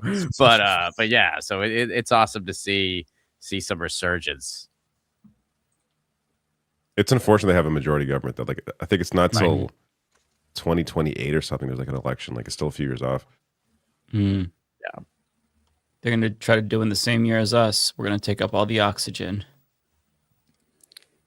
Although we might not have them because, Yeah, if you have elections. Yeah, I think it's a maybe. yeah, if we're good, if we behave, we'll get a fake If one you at have least. midterms, like that, wasn't there like reporting about he's trying to like, I don't know. I don't want to get too doomer now, but like, you know what I mean? Steve Bannon has a plan. He to was stop curious him. about the wartime situation. Yeah, yeah. Well, Yeah. it's wartime. Does that He was mean impressed by what Ukraine did. Like, oh, Yeah, that's a exactly. great idea. Yeah, he's Oh like, right, he's I trying heard, to yeah, I table heard about that? that one. They Yeah. suspended elections because it was war, so he's trying to see if he can do that for the midterms, even though Wow, he's the you- one instigating you the can war. do that? Yeah. Yeah. There's actually some like professors, historians and whatnot who, and Philip DeFranco talked about this today. They're talking about how it would benefit Donald Trump if there was like a terror attack in the United States, like in US borders, because he could use that as a justification to, you know, go buck wild, shut down elections, do all this. Not that he needs a justification, he'll just make it up, but like this would really give him like a concrete example of, see, this is why we can't hold elections. So, you know, that's something to think about as well if you want another thing to, you know, consider. And the historian was giving said insight from their new residence in Spain, actually. Isn't it interesting how like so many historians are like just quiet bouncing? They're like, yeah, we're gonna go. That's true, actually. We'll see you later. Yeah, it is. Timothy true. Snyder took a job in Canada, I believe. A bunch of them are in Canada. A lot of them left to Europe. Couple of in Brazil. I've been watching. I was listening to a history podcast. Like, it's a sunny day in Brazil. I was like, Brazil? What? oh, okay. Historian. I wonder if that's a sign of something. I don't know. Yeah, they might know. Not great. Yeah, not great at all. So in other news, I'm not sure if you all saw that Joe Kent, he works in DNI. No, he works in he's under Tulsi Gabbard. She's DNI. I don't know what I'm saying. And he resigned saying he's against the, Iran war, yada, yada. But I do appreciate him fueling conspiracy theories about Charlie Kirk's murder, because he said that he was told that they were not allowed to ask questions about like potential foreign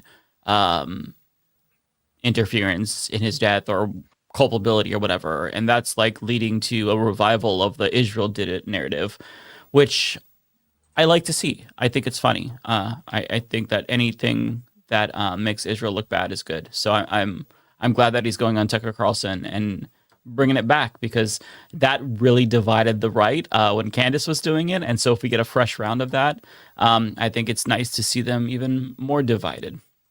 It is kind of interesting that like this guy is full on MAGA. He was like full on election lie. Trump won the election garbage, and his red line was the Iran war, and that's because he had a personal experience with war. Like every fucking conservative ever, they can only understand or empathize with an issue if they have a personal experience. Like he lost his wife in Syria, so like that's the one thing that animated him. But still, he's still like, I just lost my screen. He's still yeah, he's still on like all the conspiracies, but he's just he's still anti-Trump. Like it's I wonder if there'll be more people like him who have this red line when it comes to Iran and maybe start leaving the administration. Tulsi kind of betrayed him already. She just gave that public statement that there is no proof that they have nuclear weapons. Trump knew that. They had like their intelligence showed there was no nukes. She just did that. So that's like it's not a resignation. It's not a betrayal, but it's something. It's like the general leaving. It's something. She's going to get reassigned to Florida probably soon. Oh, speaking of getting reassigned, so Kristi Noem getting reassigned to Florida, and then the new pick for DHS secretary is Markwayne Mullin. I was overly triggered, like unreasonably triggered, by seeing Sean O'Brien sit behind him, presumably in a show of support. When Markwayne Mullin, is that solidarity? I think so. What else would it be? Why is he there? Because not only did this motherfucker talk shit about him, Markwayne Mullin is the guy who tried to fight Sean O'Brien when he was testifying before the Help Committee when Bernie was the chair. And then a year or so after, I don't remember the timeline, but after Sean O'Brien spoke at the RNC, he took a picture with Markwayne Mullin, and they're joking about the incident. Oh, stand your butt up or whatever. And then at this week's hearing, the confirmation hearing, Sean O'Brien was there. And, Markwayne Mullin even referenced it. He's like, oh, the guy I tried to fight is right here behind me or whatever. Like he was there to show his support. So, I mean, like, I don't know if there's ever been a more cucked union leader in modern history, but that is very embarrassing. Mm-hmm. I kind of wish that, like, Markwayne Mullin would have actually, I mean, I wish this back then too. I wish they would have fought. And now it's like, I kind of wish Markwayne Mullin got his ass beat. Like I would, or not Sean O'Brien. I'm sorry. I would have wanted Markwayne Mullin to get his ass beat first, but now it's like, actually, I would have liked to see Sean O'Brien get his ass beat, because like, what a bitch ass move. This dude who has been consistently anti-union, hasn't done a single thing to help unions. He wanted to kick your ass, and now you're there to support him. Fuck you. Like, why don't you go fucking gargle his nuts while you're at it? It's so embarrassing. Like, have a spine. I think it should have been like one of those movies where they both punch at the same time and connect at the Oh, same time. you were Both thinking punch each other at the same time. I was thinking the double KO in like Street Fighter because you get it like I got that's the right. rare double KO when like both of them. Yeah. You got to have the perfect. That would have been the way to go. Yeah. Yeah, what's this Afroman 2028? You said something about Afroman earlier too, Lance. If you haven't seen it, it's the funniest story on the internet right now, and it's very, very heartwarming in terms of someone who actually fought the cops and won. I would watch. There's like a 10-minute video by a channel called I'm Not a Lawyer, but she basically summarizes everything and has all the best clips.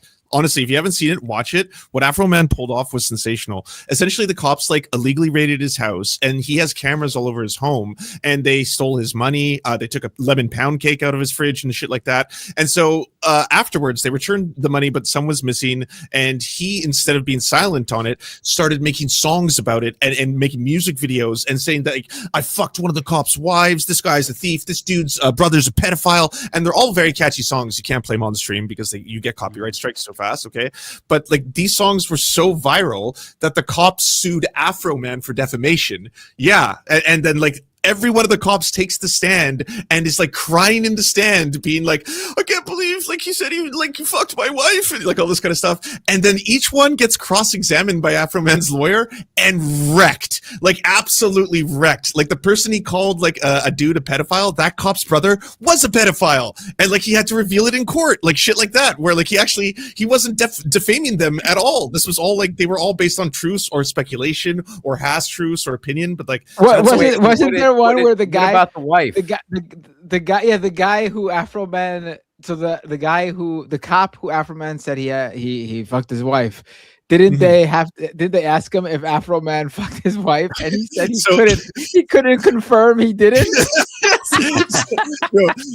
The lawyer got him into a mental trick where like, okay, so you have to reach the bar for defamation, right? And then obviously you have to qualify what he said is a lie, and you intentionally with malice said it, right, in order to harm them and prove that harm. That's what and the lawyer's trying to explain that to each one of them, to cops. He's like trying to explain it to the cops, and he gets to a point where he's like, so he did not have sex with your wife, and the cop's like, no, he didn't. And he's like, and no one would believe that he would have sex with their wife because you're not having an affair, and no one would suspect that. And he's like, no, so then it's not something that anyone would believe to be true. Something, right? Like, and then the cop realizes it, and he's like, well, I don't know, you have to ask him.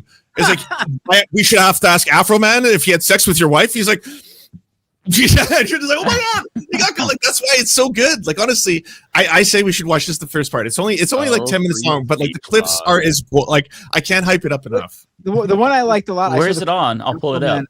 Afroman is being support the channel. I'm Not a Lawyer, but she's really good.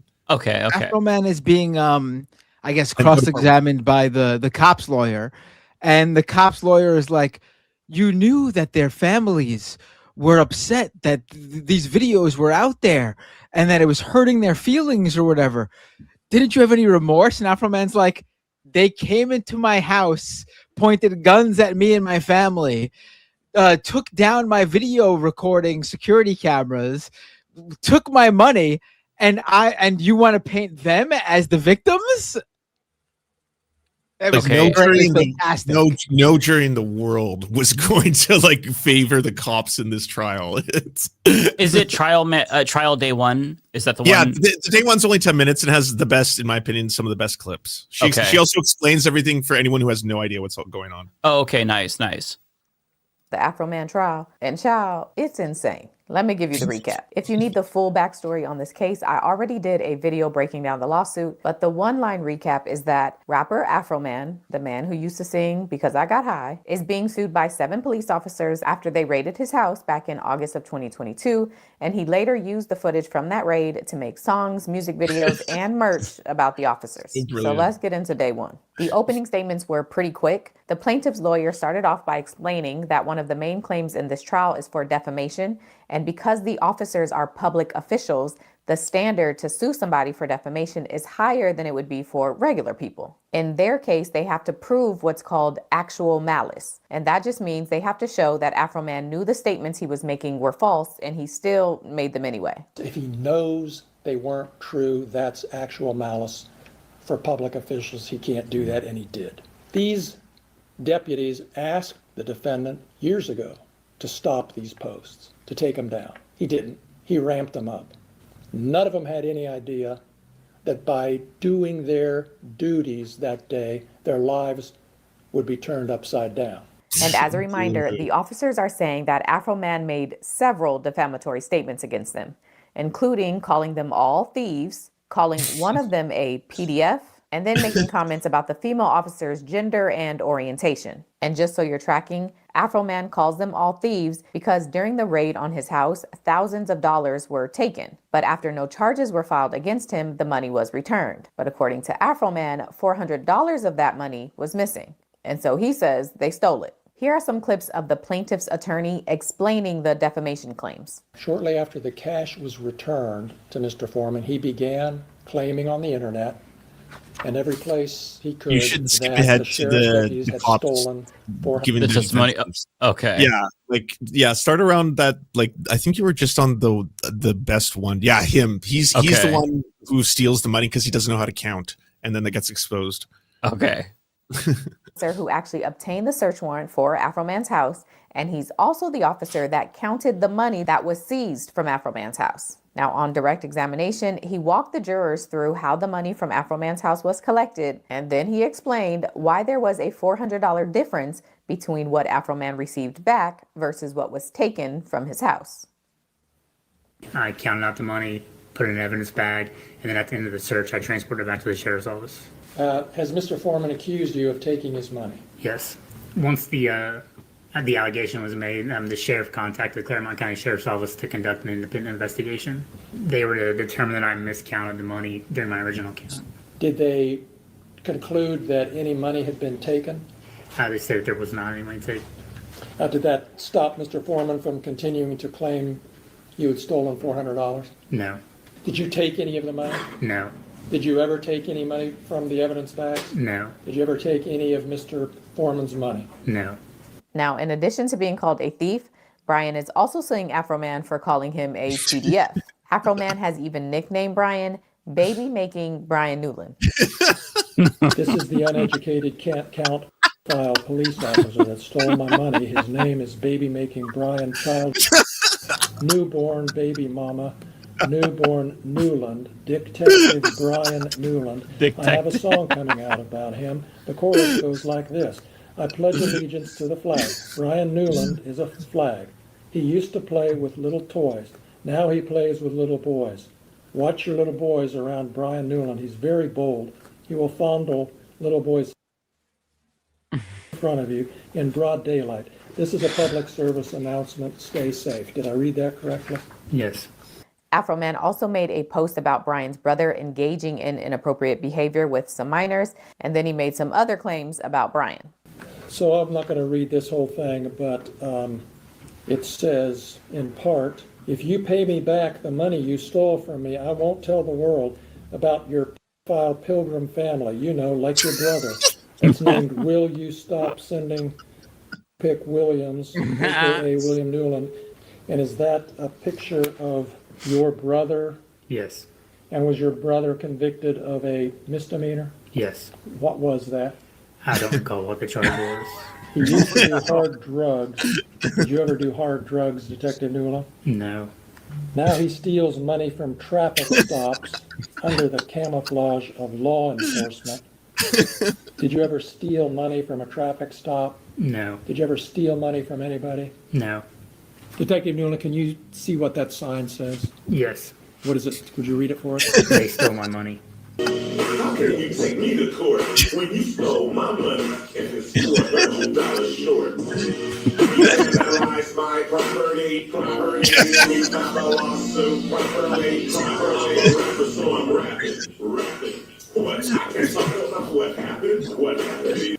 And that was just published in the last few days, as far as you know? Yes. What effect did it have on you when you saw these posts? I was angry, sad, depressed, upset. I didn't find it funny at all. I work in law enforcement, have kids, have friends, family. I was involved in the schools. Yesterday there was a cheer competition in North Adams. I walked my 3-year-old son in to watch his sister cheer, and somebody asked me if that was another little boy I'm touching. Yesterday? Yesterday. Another one I can recall was meet the team night for my daughters. We was in line to get slushies, and people were making comments behind me. Just called me a thief. And while was I there, and then started playing some of his songs on their phones. I ended up leaving the sheriff's office just because of this. Now, on cross-examination, Afroman's the attorney cross-examination almost is so immediately good. keys in on the $400 discrepancy. So there was this question about a return on a search warrant. Can you explain what that is? It's just an itemized list of property that's seized from the location during a search warrant search. Did it include an amount of money seized on it? Yes. Does that amount of money match what was written on the evidence bag? Yes. So as far as the court knows with the return, more money was taken than what was returned. That's the way it appeared, yes. Did you put in an amended search warrant return? I don't believe so. So you never corrected your statement to the court? Correct. Okay. Now listen, the best defense to defamation is the truth. So if Afroman's attorney can convince the jurors that at a minimum, he believed that the officers really stole his money, he could be cleared of this one. Then the attorney pressed Newland about the statements regarding his brother. Do you have a brother that worked in law enforcement? Yes. Was he the chief of Peoples? He was. Why did he leave? He was charged with some kind of crime through the Afghan prosecutor's office. He was subsequently convicted. He resigned or quit. And is it a fair statement to say it involved minor children? I really don't know anything about the investigation. Oh my Once God! his issues happened, we kind of just drifted apart again. So you drifted apart once he had a criminal problem? Correct. I don't know, Judge. It sounded like Afroman wasn't too far off. Has anybody asked you about that prior to 2022 when he was charged? No. No one asked you about your brother? It was just on a smaller scale. I was asked about it, and then that was it. It wasn't shared, and I wasn't put in music videos and everything else because of that reason. But your brother's criminal charge and everything was in the front page of the local newspaper, correct? Yeah. So everybody in Adams County knew that your brother was charged. Correct. So what are we talking about, Brian? Next, the attorney challenges what's the whether case? Newland's reputation was actually damaged by Wow. Afroman, or if it was already damaged. Have you ever been accused before of stealing money from traffic stops? Yes. It was not. Oh my God. Correct? Correct. Okay. Now you're claiming that by being called a thief, you were painted in a false light. Yes. And what exactly does that mean? That I was being painted in a false light. You've been accused of stealing from traffic stops before. Never to this extent. Okay. Never to this broad. That's still defamation. But you would agree God. there is some similarity here. Money was seized here too. Correct.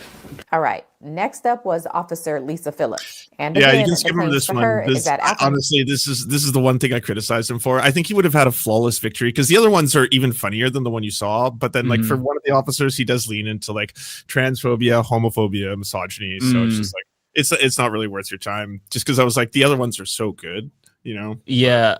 Well, check out I'm not a lawyer, but she had that was a great recap. So Oh yeah, day two Yeah. season fin- Yeah, I It's definitely. like he called me a thief and said my brother was a pedophile. Were you a thief? Are you a thief? I've been accused before. Is your brother a pedophile? Maybe. the newspapers for it in the paper. How did you like? I was thinking they're lawyers. They either knew that this was just going to be an easy let's just get money from the police union. Like, why would they tell them like you don't have a case? Like, wait, is your brother a pedophile? Is because that's not defamation if he is. Like, I'll be honest, you they probably thought we're cops. The jury will Yeah. believe us and agree with us. That was probably the whole thought. They're gonna see Afroman. Well, where was this, by the way? Where did this happen, by the way? What's I the don't know. city I don't or know the town? research. I can look it up. It wouldn't shock me if it was.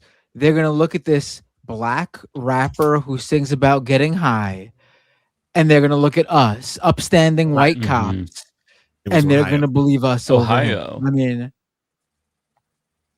they misjudged that situation. It's just crazy that 7 cops sued him for defamation after they fucked with him when he was innocent. That is wild. God, cops really have the audacity in this country, don't they? Yeah. My And God. to take the stand, like there's multiple different versions of people going on, sitting down, giving their testimony about how they were like their lives are destroyed by this, and then afterwards during cross-examination finding out that they did the things that he said, where it's just like, how did you think this was going to work out? That's the part that like blows my mind, is that, you know, full well knowing that your brother was in newspapers for abusing minors, and then being like, he defamed me by calling my brother a pedophile, like, but okay, all right. Wow. The thing is, honestly, I'm listen. I'm not obviously the target audience for this. I'm not a big fan of. I mean, Afroman seems great, but I wasn't a fan before this because I just didn't know his stuff, other than that one song. I would have never seen any of those music videos if they didn't sue him. They're really good. I recommend Lemon Pound Cake. It's a good song. Was it like a big local thing? Or was it? Did those videos actually go viral, like internationally? It was in the like I found out about it by just following like music scenes, right? So I saw clips of like Afroman's new song. That was like a year ago, I think, that like Lemon Pound Cake came out. I didn't know about them suing him, or that the trial was taking place, or that it was going to be publicly aired. And then like in the last couple of days, I've just seen all these clips. I was like, what is this all about? This is really funny.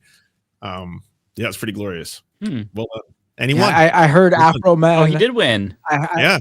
Nice. Yeah, I saw the clips like described as like Afroman completely destroyed these cops at a trial, and I was like, oh, I gotta watch this. I don't. I was like, something.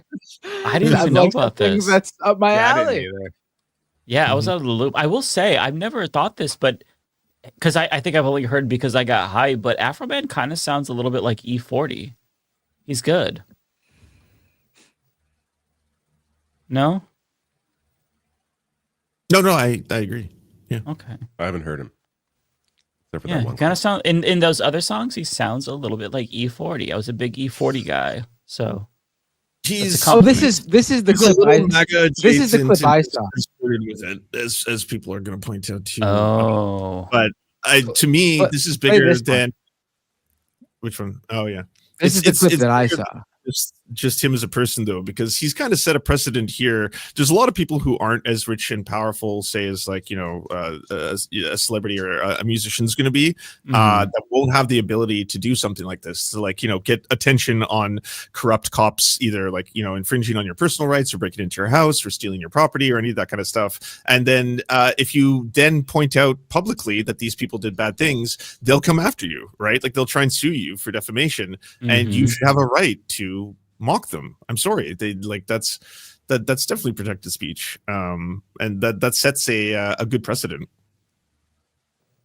He was using the footage from his own cameras of them raiding his home. How is that not like permissible? It's your footage. Yeah. What they did, searching your house, gave you the right to do everything you Under did. the circumstance that I got freedom of speech, after they run around my house with guns and kick down my door, I got the right to kick a can in my backyard, use my freedom of speech, turn my bad times into a good time. Yes, I do. And I think I'm a sport for doing so, because I don't go to their house, kick down their doors, flip them off on their surveillance cameras, then try to play the victim and sue them. You were at Lisa Phillips's deposition, correct? Yes, sir. In your lawyer's office. Yes, sir. Same office where you filmed part of that video last Friday. Yes, sir. And you saw how upset she was when she was answering your lawyer's questions about how this had affected her, right? Yes, yes, And you saw your attorney say, do we need to take a break? yes, And you saw her say, no, let's go on and get this over with. yes, sir. You saw all that. Yes. You knew she was upset. Just like she knew I was upset when she was standing in front of my kids with an AR-15 with her hand around the trigger ready to shoot me. Just like she knew I was upset when she cut my cameras. But I'm not a person, she is. So I'm sorry for being a victim. Let's talk about the predators. Okay. Damn. So you saw all that. You saw how upset she was. You heard the testimony about her children. You heard the testimony at the depositions about Randy Newland's daughter who came home upset. You heard all that. But you're still posting stuff about Yeah, it. because I understand it was Randy's fault and all of their fault for coming in my house in the first place. So if they hadn't came to my house, their children wouldn't be saying nothing. None of this would be going home. If they had did their research, and did things right. So all of this is their fault. And now they want to sue me for their mistake.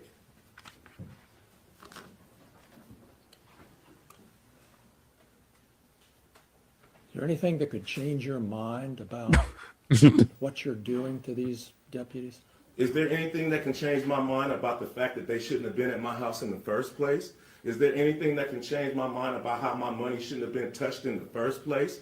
No. That's all the questions I have. Thank you. You're welcome. Wow. The fact that they even had the audacity to ask that. They broke into his fucking house. That's crazy. That is outrageous. Is there anything that can change your mind? What if we say, please? Will you please stop? Wow, that's crazy. I'm gonna have to go and watch all of the videos that that lady posted. I'm not a lawyer, but because Part 2 is much funnier. Really? Okay. You're Okay. in for good. Yeah, it's some good watching. All right, that was juicy. It is a little disappointing to hear he's kind of a MAGA adjacent guy, though. He apparently was like open to doing stuff with MAGA because of Trump when he was flirting with legalizing pot and pardoning like prisoners for a little period, but he never actually went through with it. Okay. Yeah. I'm gonna assume that he's not. And But I there's a feel picture better. I saw of him. There's a picture I saw of him with. There's a picture I saw of him with Trump. So I mean, Okay. I can't enjoy it as much, but I will still watch it. No, I just think it's glorious for the fact that the cops all took the stand and all got called out one by one by the cross-examination by the lawyer. And like, it's just so deeply embarrassing for each one of them. And like each one of you, I think, has a full video out of this. If you watch the second part, you'll be like, oh my God, there's so many good clips of police officers just like lying through their teeth and then having what defamation is explained to them in real time on the stand and then realizing it and being like, oh shit, this is definitely not defamation. I've got no case.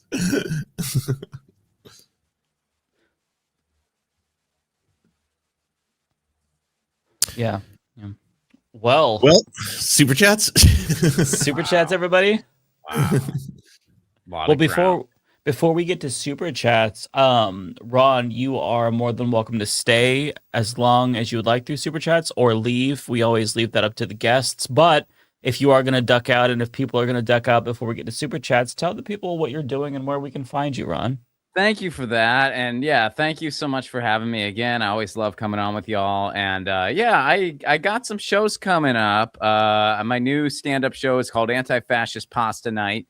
I'll be taking it to Scotland in August. And in the meantime, I'm doing a couple preview shows. April 4th, I'm in Pittsburgh, Pennsylvania. April 18th, I'm actually doing a Zoom show for a virtual conference that's going on. And May 16th, Los Angeles, June 5th, New York City.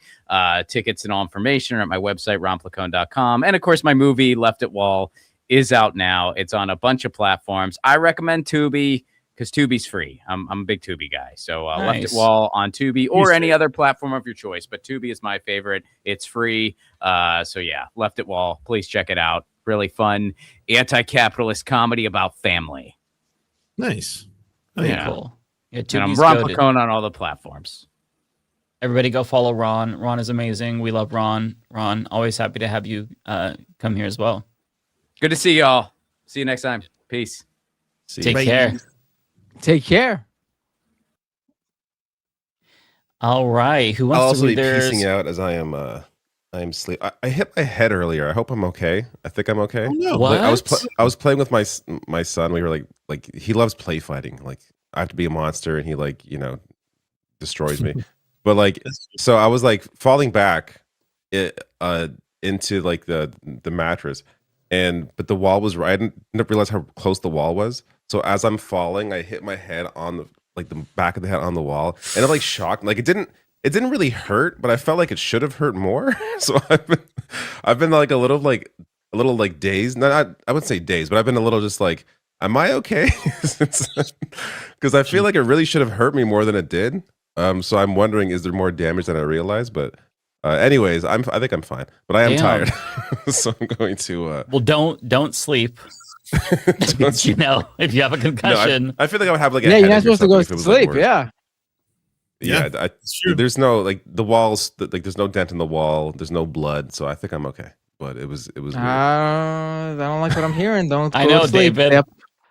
Pulling all Yeah, I'll nighter. just be up all night like this. I'm sure. That's Have your what partner happens. check your pupils. I don't know if they're dilated, if that's good or bad or not, but that sounds serious. I think I'm fine. It's it wasn't a concrete wall. It was just a dry wall, but whatever. Damn, David. I'll probably play some. Actually, I'll play some games before bed, and then I'll probably sleep. Nice. What are you gonna play? Probably marathon tonight. Though I've been playing Pocopia. I've seen you on there as well. I was playing. I'm like, there's David. He's playing Pocopia also. It is very like stunningly addictive. Like it is. The first time I played it, it was like 4 hours. Like what the hell? Like where did the time go? Time melts away in Pocopia. Yeah. Crazy. Yeah. I'm building little houses for my Pokemon now. I beat the game, so now I'm just building. I'm building houses. It's a fun time. Yeah, I'm enjoying it. It's like a little cozy game. Nice break from the world. Yeah, it allows me to escape from reality for a bit. Absolutely. Anyways, good night, everybody. Take care, David. Bye. Do you want me to go quick? I've only got a couple. Sure. You guys are probably going to read them. Unknown OV2KZ, thank you for the £5. There's a video on Novara's YouTube where an MP learned live that trans men exist and would have to use the women's bathrooms. Highly recommend. I saw the same video. It's on Pink News too for people who want to find the link. It's a really good court clip. Highly recommend it. Unknown OV2KZ, thank you for the other £2. Did you see Trump mention Pearl Harbor? We talked about that. That was terrible. Haley, thank you for the 9 months. Mike, you can't lose all hope yet. We still have to carry the flame. I think Mike's. I won't. Just need a bit of a break. Taco Face Fart, thank you for the $2. What's good, brother? Not much, just doing the Leftist Mafia. And finally, Perry Fire Neb, good to see you, Kowalski. The heat wave is mind-blowing. We will see 94 degrees to kick off the first full day of spring, 94. And some good news, the firefighters are turning tide in Neb. It's an area larger than Rhode Island has been burned. I saw that, already some of the early horrifying pre-summer global warming atrocities are taking place, and it's not good. Mage MDL, thanks for subscribing. Peru loves the Leftist Mafia. Amazing. We love Peru. That's great. Wow. It works out. Sweetheart Cat, thank you for subscribing. James from the internet, everyone go check out his channel. Thank you also for subscribing. Hey, and finally, James. thanks so much to the Noisy Immigrant for the raid. Sorry, I missed shouting you out earlier. Everyone go check out twitch.tv/the Noisy Immigrant. Thank you so much for sending your viewers to watch the Leftist Mafia with us. It's very kind of you. Take it away, guys. All right, Matt, did you want to go first? Sure, I'll go first. Why not? First up for me is Cy Abelman with a super chat. Shout out to Alan Binder, wishing you the best. Thank you so much, Cy. And Tigwick Plays Games with a $50 super chat. Thank you so much, Tigwick. Tigwick says, sending love for Dad Binder, and I guess you can have some of it, Matt. I appreciate the super chat, and just like I said to Cy Abelman, thank you so much for the thoughts from my dad. I appreciate it. He's currently undergoing his chemo treatment. Takes it every day. He's at a rehab still. And thank you for the kind words. I'll keep you all updated as things happen. Hopefully good. Dizzle McFizzle, I think that's what it is. It's cut off. Yeah, that's it. To the $10 super chat. I think you're underestimating the power that Biss had with all the labor orgs he had backing him, and also the Progressive Caucus. That's probably part of it too. I was unfamiliar with Progressive Caucus isn't necessarily the best gauge of progressivism. Right. Just FYI. Tokyo Han. Oh, whoops. Tokyo Sorry. Hans with no, it's all good. Tokyo Hans with 5 gift memberships, and then Tokyo Hans with a member for 32 months super chat. I would like to announce my endorsement for Mike and Matt in the Fig Bin party for their 2028 run. Start early and time to door knock is now. Thank you for your support. Blade 12323 with a super chat. Saw the Pierre Rogan episode. To be honest, it'll boost his image. I didn't see. I have to see that. The Synapsis with a member for 32 months super chat. Came It's in very late, so no. I was muted, but sorry, it's very boring. Don't. Oh, okay. Yeah, it's so boring. The synopsis says, coming in late, so no actual question, but just wanted to say, keep up the great work, all of you. Love tuning in every week. Thank you, the synopsis. Chepsa with a $17.99 QAR. What is QAR? I'm interested. I don't know. It is Qatari Qatari Riel. Wow. Oh, okay. I didn't even know. Wow. Thank you so much. I didn't know I had viewers in Qatar. Thank you so much. How do you pronounce that? Eid Mubarak. I knew how to pronounce the second word. It's the first word. I didn't know how to pronounce. I'm bad. Sorry. But now I know. Eid Mubarak. Thank you. Foresto Mintero, the super chat. The guy who can't count looks like he can't count. Right. Yeah. In that Afroman video, right. Yeah. Accurate. Oh, you didn't pull it up, Mike? You can't find it? Yeah, I can't find it. It's from Foresto. Where is Foresto? Oh, here it is. There we go. All right. Because as long as it's on the screen. Yeah, sorry, Foresto. I couldn't find you for a second. Old man in Philly with a super chat. Did you see the story about Ted DiBiase being picked up for embezzling welfare funds? Guess we know how he got that $1 Million Man moniker, right? So it's Ted DiBiase Jr. It's the $1 Million Man, Ted DiBiase's son. So apparently $1 Million Man Ted DiBiase was originally implicated somehow, but he successfully, I'm not sure how he proved he wasn't involved or convinced them he wasn't involved. So he's not part of the case. But his son, who was a wrestler, he was in a group with Randy Orton and Cody Rhodes before he left the wrestling business altogether. Ted DiBiase Jr. is currently facing like 45 years in prison for allegedly embezzling like millions of dollars in welfare funds. We'll find out what happens, but yes, it's really unbelievable.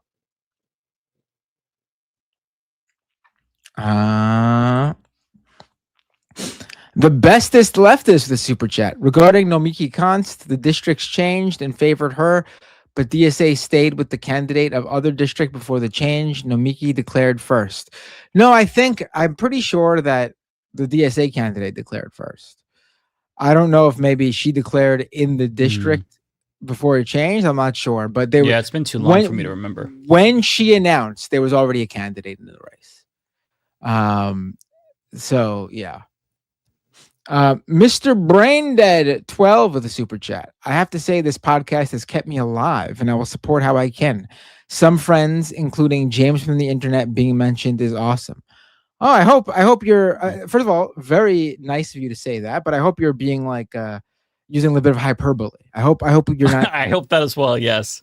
Yeah, that's I hope a lot of pressure on us. Like, yes, please. I'm glad we can make things more entertaining. Maybe we can help you get through your day, but please, if we are keeping you alive, please get whatever help you need and not depend on us to keep you alive. We'll be happy to make your life, at least on Thursday evenings, more fun and entertaining. Yes. Okay. Do you have any more? I think that's it for you, right, Matt? If I'm not mistaken. Okay, Mr. Braindead 12 says it's definitely hyperbole. LMAO. Oh, good. I thought so, but listen, I got to tell you, I think a lot of people, I say 99% of our audience, the vast majority of our audience, would say that to be funny in like a hyperbolic meaning like you did. Mm-hmm. But for every creator, I would say there is that small percentage of their audience where, quite frankly, you just don't know. So you got to be sure. You got to be sure. I'm glad you're in the majority group. Oh wait, I got one more really quick. Katara 6227 with a $10 super chat. Best is left. Get that when you vote. Thank you so much, Katara. Yes. All right, go ahead, Mike. Alrighty, first one I have is a generous $20 from Lord of the Viltrumites, who says, "Dear Lord, I feel nothing but regret and cringe for that super chat I sent last week. My IRL barber is fine." Oh, okay. So you're the one who said that your Somali barber was deported. Is fine and still here. Just wanted to do some role play and put on that person. Why on earth did I ever type that super chat? Okay. Well, look, I'm glad though that made me feel so horrible for you that and for your barber that they were deported, but no problem at all. I'm just glad that like I'll take it as good news that was just a fake story and you were just like shit posting though. I'm What glad was it? that he's still His here. Somali barber? Is that what you said? Yeah, if I'm remembering, he said that like his Somali barber was deported. The dude that lines him up is deported. What is he gonna do? And so like he was joking, but I thought he wasn't joking, and it was really sad to hear that somebody that he was close to was deported and their life was destroyed. So I'm glad that that's not the case. Sorry, go ahead, Matt. When you said that, I really thought you were teeing up. When you said that, I really thought you were teeing up a second super chat from Nintendo World going, and that barber's name, Johnny Somali. That would be so good. Thank you to Bixclent for becoming a YouTube member. Tara asks, "Want fluffy puppy pics of Loki to cheer you up?" Yeah. Oh my God. For those who don't know, Tara has the cutest little puppy. Yes. Anytime you want to share pics, Tara, I'm down. Your puppy is adorable. Tierwolf, thank you for the 10 very generous super chat. Sorry for your despair from those Illinois elections. I hope you're not too burnt out. I attended a Dem caucus and found 2 promising candidates in my Florida district. Want to share more on the next Patreon meet. Hey, that's good to hear. I'm a little bit down, but that's the way that it goes. I'll bounce back. I always do after elections. So don't worry about me. Just keep on keeping on. I'll get over my funk. Luke Degner, thank you for the 10. Very generous. Again, lots of great generous super chats. Thank you all so much. You guys should really promote a leftist collaboration with all leftist groups. Tie in those well-known ones like Hassan and keep it open to real leftists. Must have an accountability network. I mean, this is literally a leftist collaboration show. Right. Five different. Is it 5? No, It's 6 different hosts. Six. 6 different hosts from different shows and streams came together a few years ago and said, "Let's do a show together," and we're still doing it. We're walking the walk, baby, and we bring on guests all the time, share different perspectives. So we do have an accountability network. We had to. I'm not sure if those of you are familiar with the lore, but we actually did have to boot one of our members out. We've done purges. We've held each other accountable. Yeah, Wouldn't be a leftist collaboration if someone wasn't booted out. Without a couple Stalin memes, Cartoon says, "Sending support. Let's learn from Tuesday and don't give up." Thank you for saying that. Yeah, absolutely. I'm never gonna give up, but every once in a while you get kicked and you just get back up and keep going. That's what being a leftist is. Cartoon also says, "Thoughts on DLSS 5? I usually use DLSS to get great gaming performance, but this looks like AI slop. This only pleases chuds like Grums." Yeah. For those who haven't been following this, NVIDIA put out this demonstration of DLSS 5, which basically upscales video games to make them look more crisp. The problem with this particular iteration is that it basically applies like an Instagram level slop filter, but it's like an AI slop. There's like an AI glow to it. And it looks absolutely ridiculous. And everybody's shitting on it. And the CEO of NVIDIA is like, "No, they're just wrong, yada, yada." But like, it's so ugly. Like, it's hard to explain, but like, that there's an AI halo, when you see it. And it just applies that. It makes the character shiny. It adds makeup, like the character grace. Yassifies Leon too, right? Like when they showed his face, I was like, did he need a glow up? Like he was already pretty. Like I'm not, and also like you could also just enjoy games. Like I find the whole thing is taking art direction and taking it away. It is. That's what makes me sad about it. I was like, people designed these characters to look a certain way. Like there was skin and there was a process, and then eventually it was rendered in a 3D model, and it went through revisions and changes to get you that game, and you just want to like throw on slop paint, right? It's a slop filter on the whole thing. And if you play Resident Evil, it's more angering to see what they did to that game, because they actually have behind the scenes where it shows the actors in mocap, and it's capturing their face and how hard they worked to get like the characters to look just like, you know, the actors' expressions. It's so talented, and like to just apply a fucking, as you said, like a Yasified filter over that is honestly really insulting to the art team and the actors. I just feel like nobody wants this. It's stupid, and you need I think you need like two 5090s to run it. So one runs the game and one runs the slop filter. That's how the whole thing works. My God, that's insane. Like, no. And like just one 5090 is very expensive, but to have two is outrageous. So yeah, nobody likes this shit, and I think it's terrible. Cartoon also says, shout out to MBJ for winning Best Actor.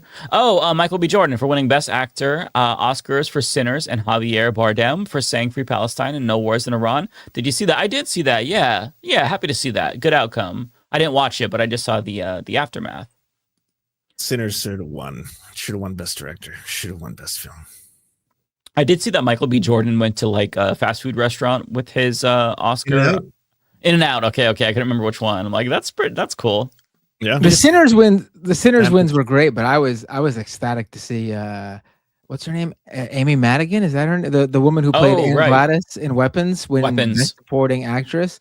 I mean, for a horror character, an actress or actor playing a horror character like that to win an award for that is very rare. So I was very happy to see that. As a big horror movie fan.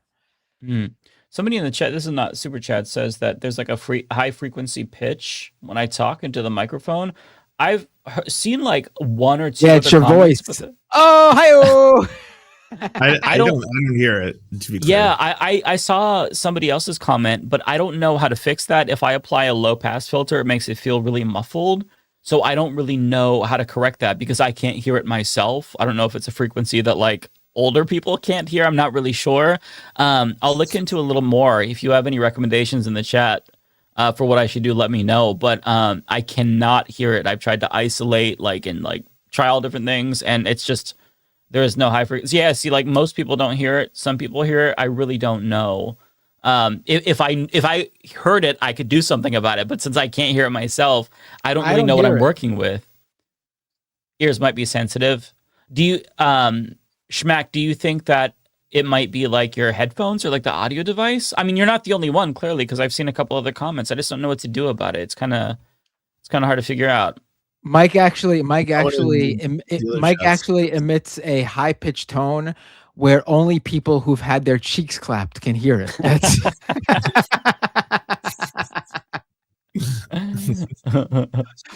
So if you haven't heard it, it's because you just haven't had your cheeks clapped. There we go. So you've had your cheeks clapped if you can hear that. So I turn the mic off every day. Like I don't know. I don't know. I'll have to do some research, but I really don't know. Most people cannot hear it. I've only seen like one or two comments, and then they go away, and then 6 months later somebody will be like, "Hey, there's this high frequency ring. I've replaced like the XLR cable." I don't know. I want you all to be able to enjoy it, but I genuinely do not know how to fix it because I can't hear it myself, which is frustrating. Marshall Light, thank you for the 20. Very kind. Ranked choice voting should be a policy priority moving forward. I totally agree with you. Candidates are too high on their own supply. Thank God for the Lander Mamdani move. 1,000%. Yeah, I agree with everything you're saying there. A lot of people saying I hear nothing. Okay, yeah. It's tough, man. I want people to be able to listen because a high frequency pitch or a hum would be really obnoxious. But I'm not sure what I could do. I'm also not very savvy when it comes to audio, so. Lex writes things. Thank you for the 10. Mike, here in Oregon District 4, wanting to see a progressive primary win, but the challenger to Val Hoyle is odd. Might be worth looking at. Would be interested in your take. Wishing you well. I have not looked into that. Maybe I will, though. I haven't seen who's challenging Val Hoyle. Okay, you've piqued my curiosity, though. Mermaid, thank you for the $20. Really, really kind of you. I hate that the news outlets in Illinois kept painting Kat as just an influencer when she's also a journalist. Yeah, that's what I felt like would have been. That's what I saw. Knew her for. That's why I was so shocked by how all the coverage around her was about. But that's every time I was reading about her in any sort of like political or mainstream outlet outside of like leftist media or progressive media, it was always social media influencer and not like journalist or political commentator. He would even have sounded, better for like a mainstream audience. But no, it was every time influencer, social media influencer. That's weird because she was a journalist primarily. That's what I knew her. Well, most people I feel like knew her for. That's actually kind of degrading of them to say that because influencer does have negative connotations.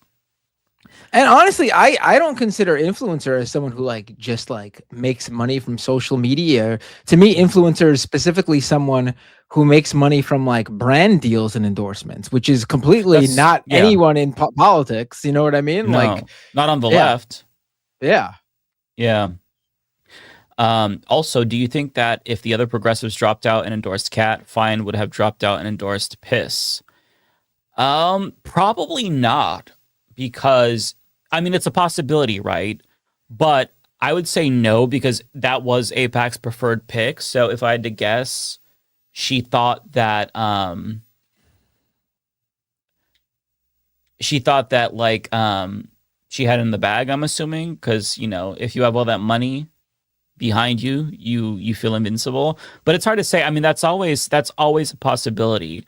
So that's why I think that leftists should be prepared for the centrists coalescing. But to be fair, there was quite, like, even though Biss is worse than the other candidates, he was far worse than Laura Fine. So there was more ideological differences between both of them. So I don't know that they would have done that. Every time you say Biss, I think you're using like a word like bussy, like you're making up a I've corrupted everybody with my dirty mouth. I'm so like, sorry. what would Biss be? I guess Biss would be butt Biss. I don't know.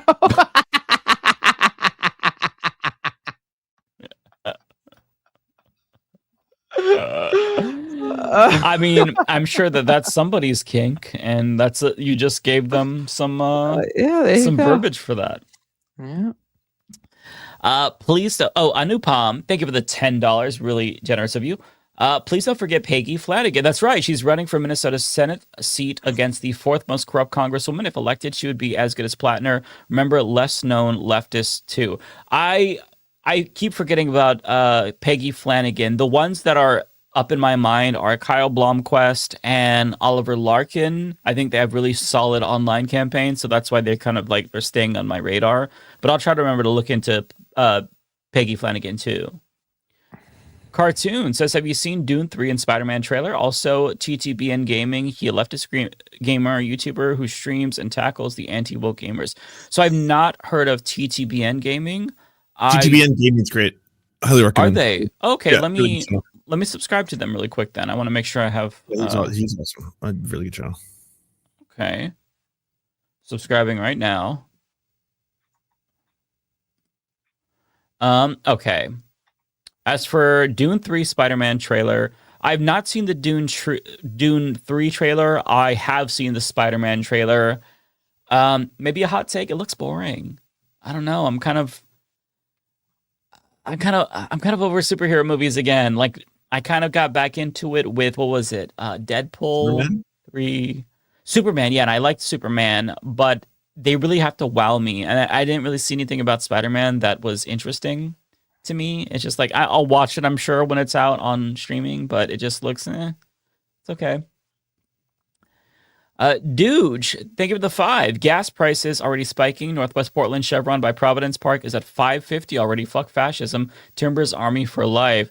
Yeah, it's very, very expensive. Diesel is over $5 in most places that I've seen. That's crazy. All those people driving those fucking Ford F-150s, the conservatives, they're feeling it first with that diesel prices. That's yeah. Tropical Ding Dong, thank you for the 2. Was this AIPAC learning from their mistakes in New Jersey? I'm not really sure. It's hard to say because they are switching up their strategy. They're adapting. They're funding candidates through shell packs. They're boosting progressives if they think that that can split the vote. So I think they're probably going to try to learn from their New Jersey mistake and maybe, you know, try to get more progressives to split votes. That would be my guess. The Bay photo says, I think one component that's getting overlooked in Illinois 9 is name recognition. Biss was known for being mayor, and he received Schakowsky's endorsement. That's a great point. Yeah, no, I think that's totally fair. Pendulous Dragon, thank you for being a member for 59 months. The Bay photo says, I worry something similar might happen in San Francisco because Sykott is going against Scott Wiener, a state senator with huge recognition, also Pelosi's support. Yeah, I hope not. If there's any other, I don't know the dynamic of that race, but if there are any other leftists running, they need to talk right now while there's still time and coalesce behind whoever's ahead, because we cannot keep splitting the votes. Although in California, it's a jungle primary, am I right? So that might not necessarily be an issue if there is a runoff.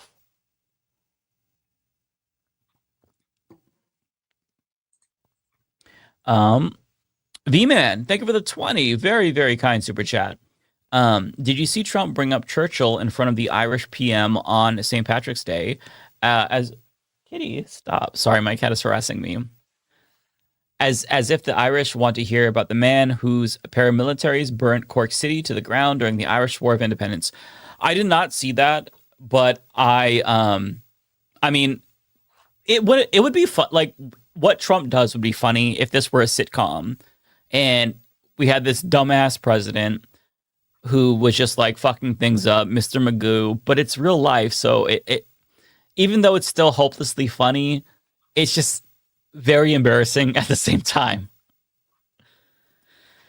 Action FN Jackson, thank you for the 10. It says mainstream media is totally blowing the Iran war. That Malcolm Nance, Jacob Cosbro podcast is detailing our massive system losses and the oil, gas, urea, nitrogen problems. They have us by the balls. 1000%. Yeah. Anupam says Adam Carlson, reputable pollster. Sources said Bushra personally hated Cat.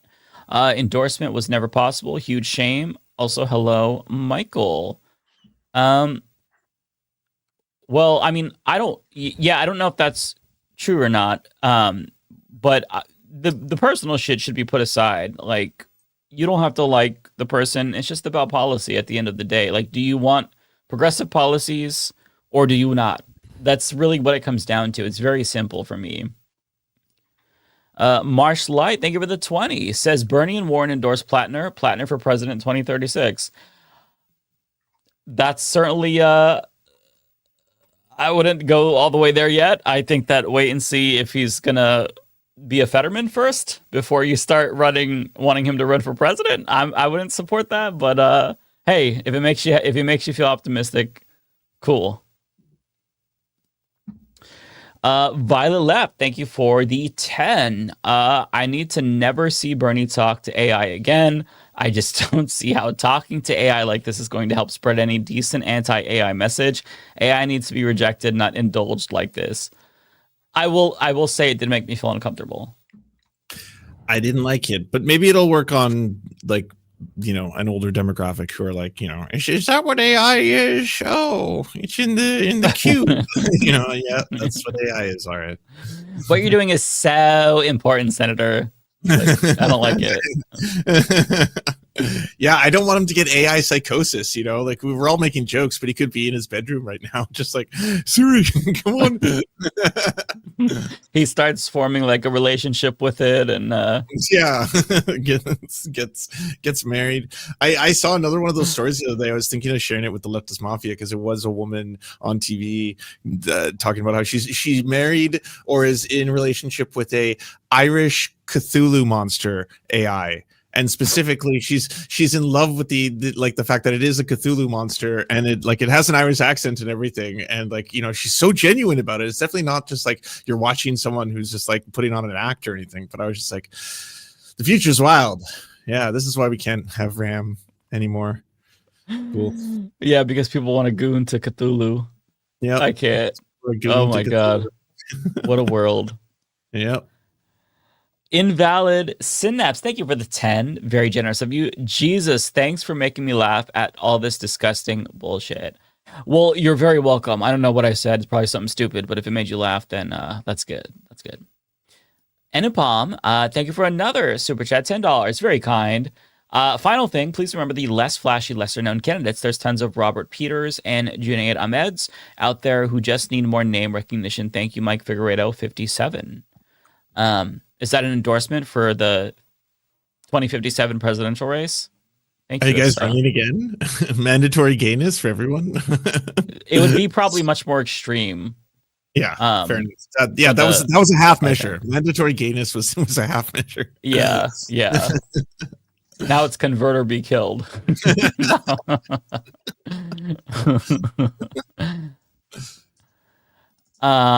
Canadian Goose, thank you for the 5. Hey gang, did you see Joe Rogan's podcast episode with Canada's Conservative Party leader Pierre Poilievre? I know David did a video on it today. I saw David's video. I didn't get to watch it. I will watch David's video. I will not watch Joe Rogan. Yeah, David's video is good. Okay, nice. Yeah, I'll check that out. I cannot stomach an entire Joe Rogan episode, so I'll see what David's summary was about.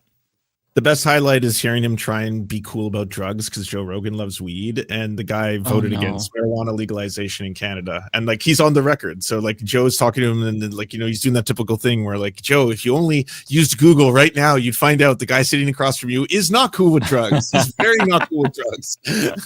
But yeah.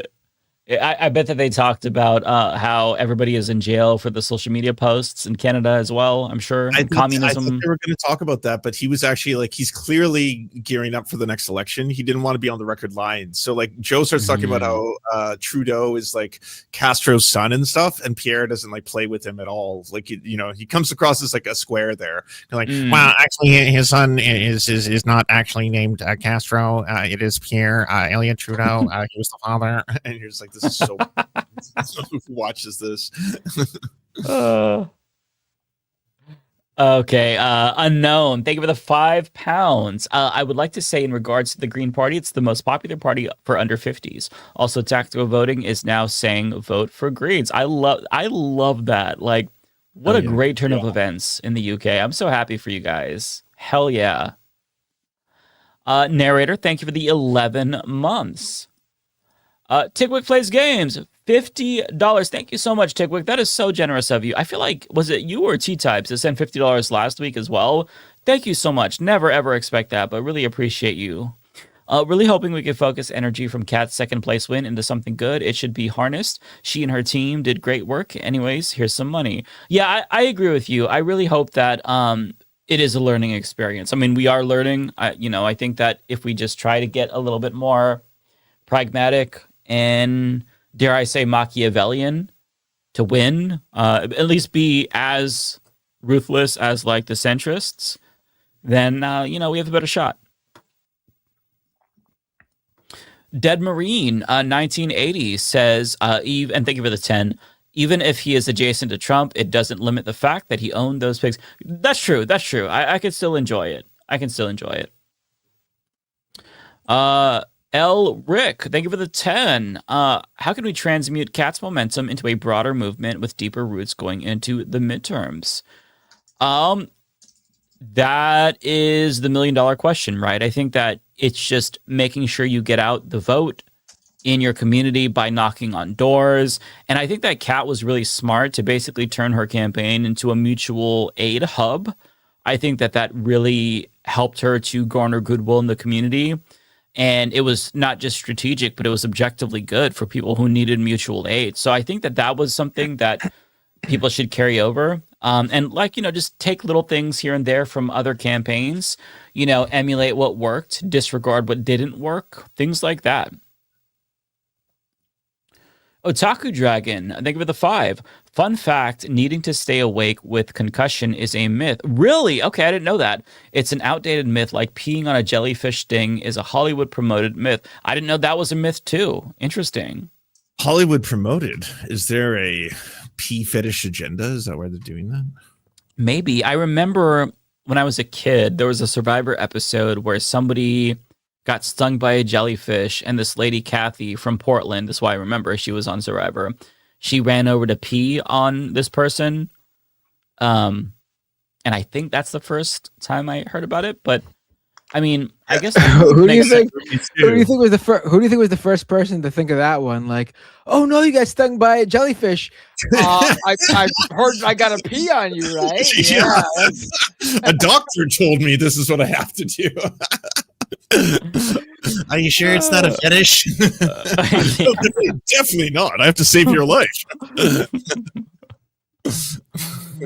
Yeah, I mean, I don't know why that would work. That's weird. Like, what is in piss that would make jellyfish poison? I don't know. This is weird. Uric acid, the pH is what people would always say. Stuff like that. I have no idea. Now I know the terms. That's what I learned. They are. Absolutely. Narrator, thank you for the 10. Narrator says blaming the 4th and 6th place progressives for not dropping out is as easy as blaming immigrants. Narrator, that is not the same fucking thing. No. Come on, narrator. That is not the same thing. They are more convenient enemies than the billionaires and the rotten systems, but the math doesn't math. Okay, narrator, the math does math. Okay, that doesn't mean that like all of the voters for Amiwala and Simmons would go to Kat.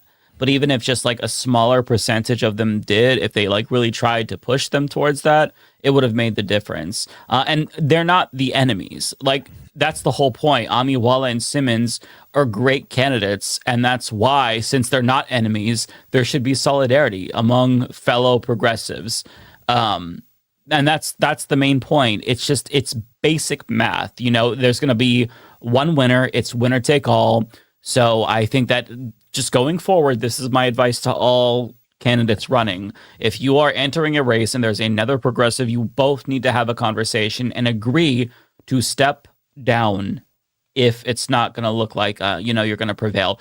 If there's ranked choice voting, totally different story. Co-endorsed like Mamdani, Lander, and Michael Blake. But if it's winner take all, you need to be realistic about that system and its limitations. Look, I don't like winner take all. I am all in favor of proportional representation, STV, RCV. But if you are in a primary where there's going to be one winner, it's first past the post, you've got to be real. Because do we want to, have a bunch of candidates run and just like split the vote and feel good about how many progressives are running, or do we want to win? And I'm at the phase now where I want to win. I think like 5 years ago, I would have agreed with your sentiment. I would have been like, wow, it sucks that they split the vote, but it's just nice to see so many progressives running now, and there were none. Now I'm at the phase where it's like, I want to win, okay? I don't want to take a moral victory. I don't want to like look at how wonderful things are that there's so many progressives. Oh, we've come so far. Like, we need to win now. And that's all that I'm basically advocating for. It's time for us to secure the dubs and stop fucking around, get serious, play politics like a coalition that actually wants to change shit. Narrator also says less democratic participation is not the answer, and not every progressive vote is really transferable. I agree with your last point, for sure. There's no guarantee. There's no guarantee whatsoever. But I think that that's why you need to give yourself time, right? Like if a candidate drops out a month before, that gives them ample time to show solidarity, to get concessions from the candidate. If there's like something they really are focused on and they feel strongly about, extract those concessions, stump for them, shit like that. It's not going to be 100% transfer rate for sure, but it's about like the effort and just general solidarity. And it's not less democratic participation. It is working within the confines of our undemocratic system. Right. In a perfect world, there'd be like a bunch of progressives running and it's just like ranked choice voting. But that's not the system that we are working with. So we just have to adapt and learn and not split the vote. It's been something that has been happening for a very long time. We need to stop splitting the vote if we ever want to win. Old Man in Philly says, righteous rant this week on leftists not being smart about playing the electoral game. Kat would have been a great rep. Keep the fight up, buddy. Thank you so much, Old Man in Philly. I appreciate that. I knew that my rant was going to be a little bit divisive, but it seems like most people agreed. But I mean, we have to be real. Like, I'm not trying to make friends here and just be kind to everybody. Like, I want to fucking win. Like, I'm sick of the political disenchantment and the marginalization. Like, we need leftist ass seats in fucking Congress, and that's what I'm honed in on. Chris Corcoran says, Mike, if you're dooming so much, maybe take over for Binder on Doomed, since he's not doing that show anymore.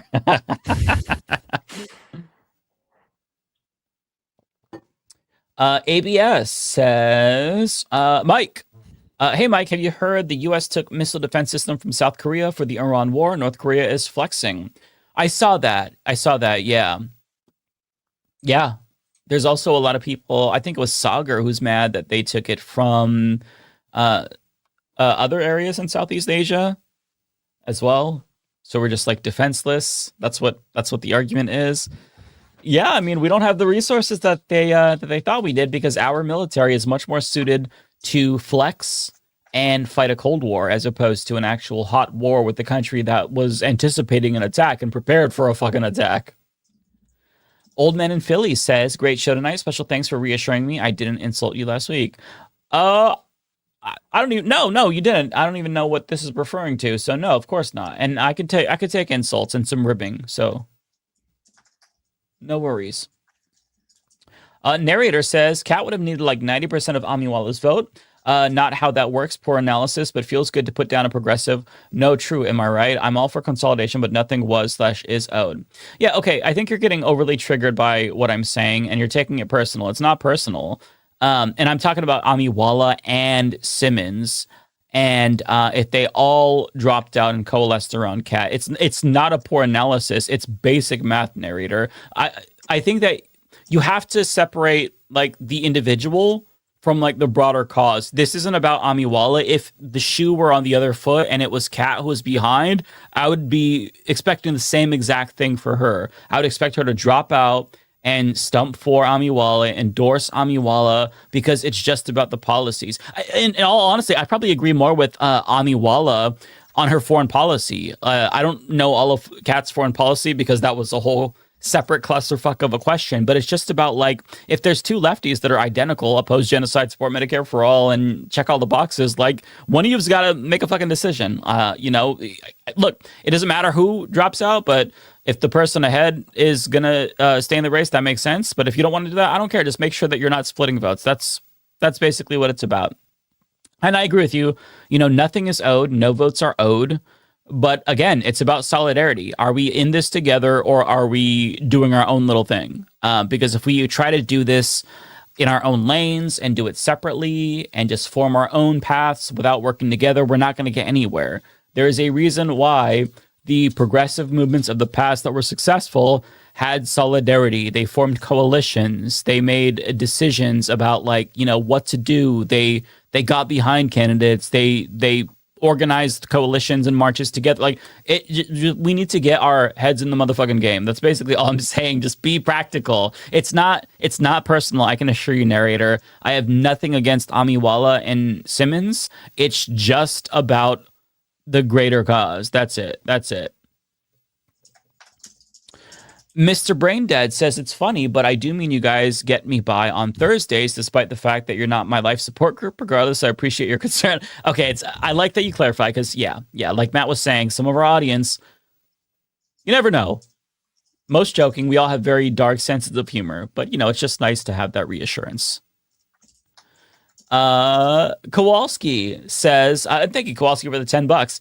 Looking like a worst case scenario for the fertilizer and fuel impacts on food, 2026 will see price hikes, but 2027 is shaping up for lower yields, let alone weather event. Arab Spring 2 is coming. That's crazy. Yeah. So for those who haven't seen it, go watch my video with Kowalski, where he kind of talks through how the war in Iran is going to impact food costs. And Kowalski has been sending me some additional updates. In the video that I posted with Kowalski, he said that there's at least going to be a 5% increase, and he has since revised that to 10%, which is absolutely crazy. Food is already so expensive, so definitely subscribe to Kowalski's channel. He knows a lot of shit that a lot of us aren't privy to, because he knows about the farming industry and whatnot.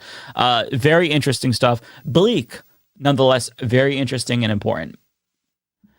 Chris Corcoran says, I heard online that AOC Bernie didn't endorse Cat because Warren already endorsed Biss, and with that, some CPC rule prevented them for supporting Cat.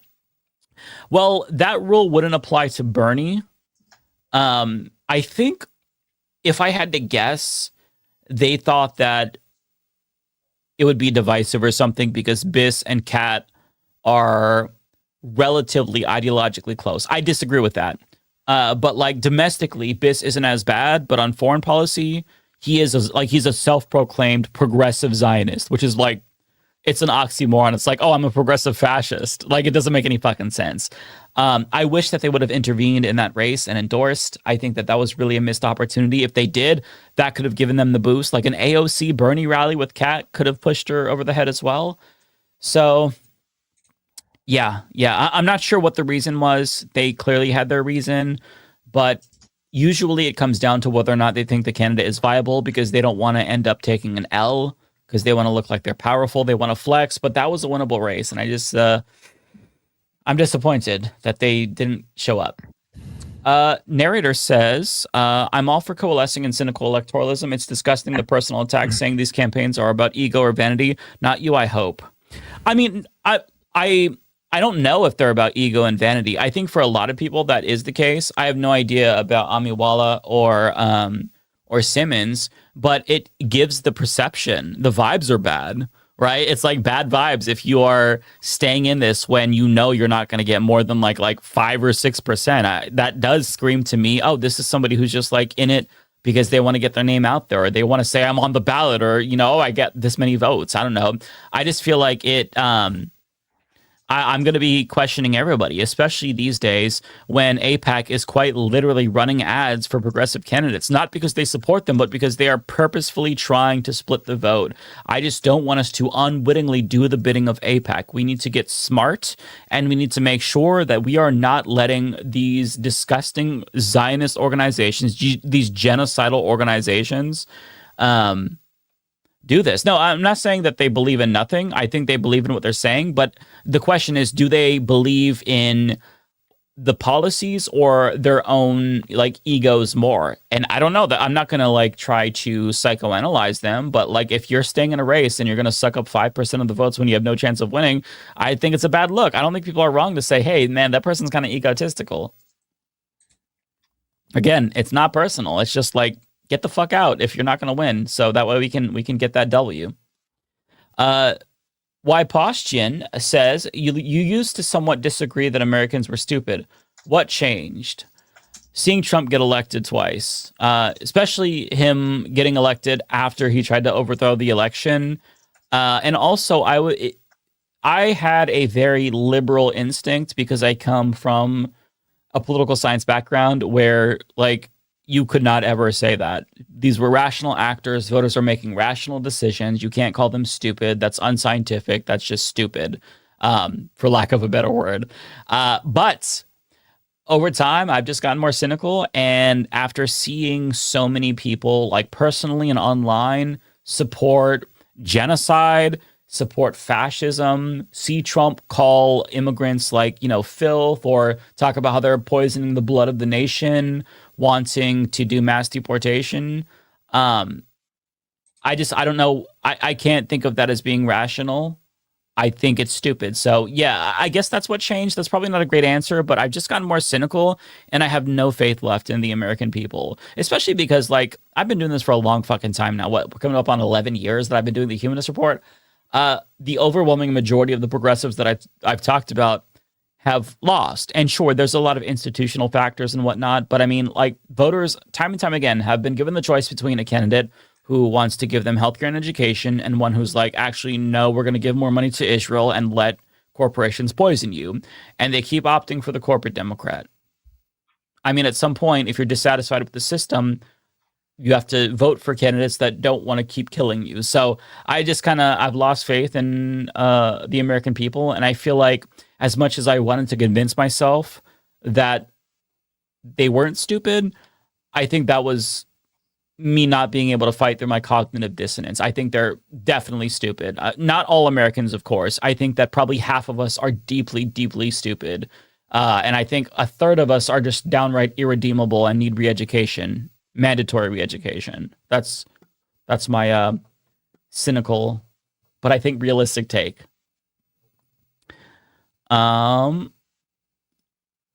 John says, agree with you, Mike, 100%. I still don't trust Elizabeth Warren for her fuckery in 2020. Also, I refuse to vote for Cuellar here in South Texas. Don't blame me on the last one because he's basically a Republican. In terms of Elizabeth Warren, you are right to not trust Elizabeth Warren. She just endorsed Mallory McMorrow over Abdul El Sayed, which makes no sense. She also endorsed Daniel Biss over Kat Abu Ghazaleh. Elizabeth Warren has no standards. Like, if they're just like relatively progressive, she'll endorse them. She doesn't care if they support Medicare for all. She doesn't care about Israel at all. I fucking hate Elizabeth Warren. I think that Blakely put out a great video where they called her a snake and said that Elizabeth Warren is still a snake. And I agree with Blakely's take. Go watch that video. It was very cathartic because I don't fuck with Elizabeth Warren. She's not the worst, so I'm not going to focus my energy on her. But god damn, is her political instincts dog shit. Okay, so there's a couple more that came in for you, Binder. Oh, okay, let me check. Oh, cool. All right. Kowalski with a $10 super chat. Let Mike know there's nothing he can do about the sound. It's Havana syndrome. Cuba is trying to protect itself. Yeah, I guess that's what it is, Mike. Oh wait, you missed another one. Maybe you read it actually. Mr. Braindead 12. Okay, I read that one. I'm sorry. Oh, that's fine. No, that's fine. It's funny, but I do mean you guys get me on Thursdays, despite the fact that you're not my life support group. Regardless, I appreciate your concern. No, and I want to say, like, your words are very kind. We just wanted to be 100% sure because I'm not thinking too highly of us. In fact, the exact opposite. If someone was to tell me that we are the reason that they are living, I would be like, to myself, I'd be like, holy shit, this person is hanging on by a thread and doesn't even realize, because we are undoubtedly going to disappoint you. yeah. So that's why I just wanted to make sure.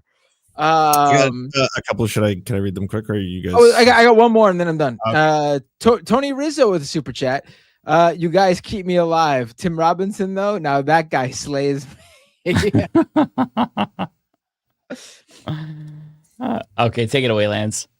All right, left-wing nationalists with the $5. Here's a hypothetical for each of you. China blockades Taiwan tomorrow, saying they want unification, and you are president of the United States. What is your move? I personally would immediately end the military-industrial complex of the United States. Take the U.S. military budget, spend that on housing, spend that on schooling, spend that on a food program. Then I would nationalize the oil and energy industries of the United States, because I think those are two of the biggest contributing factors right now to climate change, of which China is beating the United States at. So if we are to beat China, we have to become a better climate change nation than they are. And so that would be mine. What's yours? Read the question again. I'm sorry. I was trying to... Somebody rated me on Twitch and I can't figure it. Tomorrow, saying they want unification and you were president of the United States. What is your move? China invades Taiwan tomorrow and they say they want unification. What is your move? I join China and we take Taiwan, obviously. I support other countries' imperialism. I'm just kidding. No, I don't know. That's a loaded question. I think that I reject the premise. I think that you need to... The reason why we're talking about China taking Taiwan is because there's this effort to create this antagonism between the United States and China, because a new Cold War with China would be very beneficial to the military-industrial complex. And I think that you need to just reject that altogether. I don't know why we're talking about China when we are the ones that are currently like stealing land and whatnot. We're fucking like, we just invaded Iran. We're starving Cuba. So it's just ironic that we're still positioning ourselves as like the good guys who would swoop in and rescue Taiwan when we are the demons. Like we are the imperial power. So I think that this whole hysteria about like China invading Taiwan, be cautious about it, right? Because like I saw this was used as like a gotcha for AOC. And I think that it's like, I don't know, it's tripping up a lot of leftists, but just like reject the premise altogether. Like, why are we talking about a hypothetical just so that way we can get our politicians to be more oppositional to China? I guess I just don't I don't understand that. Like, I support. I don't want China, for the record, to invade Taiwan, obviously, and I support self-determination. But I think that this is not something that is a fruitful conversation. It's just intended to get us to hate China, and it's scary to see even Democrats talk about taking a harsher stance towards China. Like, they are going to very soon be the biggest like world superpower. They're going to overtake us. Our empire is collapsing, and I think that strategically it makes sense to get on their good side, and economically it makes sense. I want some of them EVs. I think that they are now the superpower when it comes to like renewables. It'd be nice if we were able to get China's renewables. So like, we just need to focus on fostering an actual a better diplomatic relationship with China and stop trying to antagonize them. It's like a Cold War mindset that just hasn't died in this country. I feel like anytime this comes up, it pisses people off. But that's my take. Like, we need to stop trying to antagonize China. Like, this is not a conversation we need to have. It's a good take. Haley G, thank you for the $5. I want to make sure Mike knows I meant "Carry the Flame for Charles." You know the song. That's, I think, that what they're referring to when they said. Okay. We are Charlie Kirk. Old Man in Philly with the $5. Just a quick thanks for keeping me entertained and informed weekly. Very kind of you. I think I might have double chatted with Mike when it was meant to send to you. Well, I appreciate you for taking the time to send me a message. Super califragilistic PL, thank you for the $2. Cats Progressives opponents were Trojan horses. I guess I can't figure out. I mean, look, draw your own conclusions. If they don't want to get out, then I don't think it's wrong to be cynical. I'm gonna look at them with side eyes, especially if AIPAC is gonna fund them to split the vote. I don't know. Okay, whoever rated me on Twitch, thank you so much. I can't figure out who rated me, but we were rated by somebody, and I'm too much of a boomer to figure out who rated me. But thank you to the person who did. That's very kind of you. Thanks to the mods for thank you, mods. Safe. Yes. I re-rated you, Mike, so I'll just say goodbye. Oh, that was you that rated me. I'm like, oh yeah. Wait, who are we rating? Who are we rating again? I'm like, who the fuck rated me? So you guys want to rate Mike already has all my viewers. I was like, that's funny. Mike, who are we rating? We are going to raid Frogan. Bye. Take care, Lance. His bye got cut off. All right, let's raid Frogan. All right, everyone, great show. Oh wait, I forgot to check my Twitch. 1 second. Did you press the raid button yet? Oh wait, no one did anything. Counting. No one did anything for me on Twitch. Okay. All right, everybody. Let me know when you raid, and then we'll go ahead and. I'm pressing that start raid button. You all have a great week. Stay safe and stay sane. Take care, everybody. And here we go. Wait. All right, I'm rating now. All righty. Take care, everyone.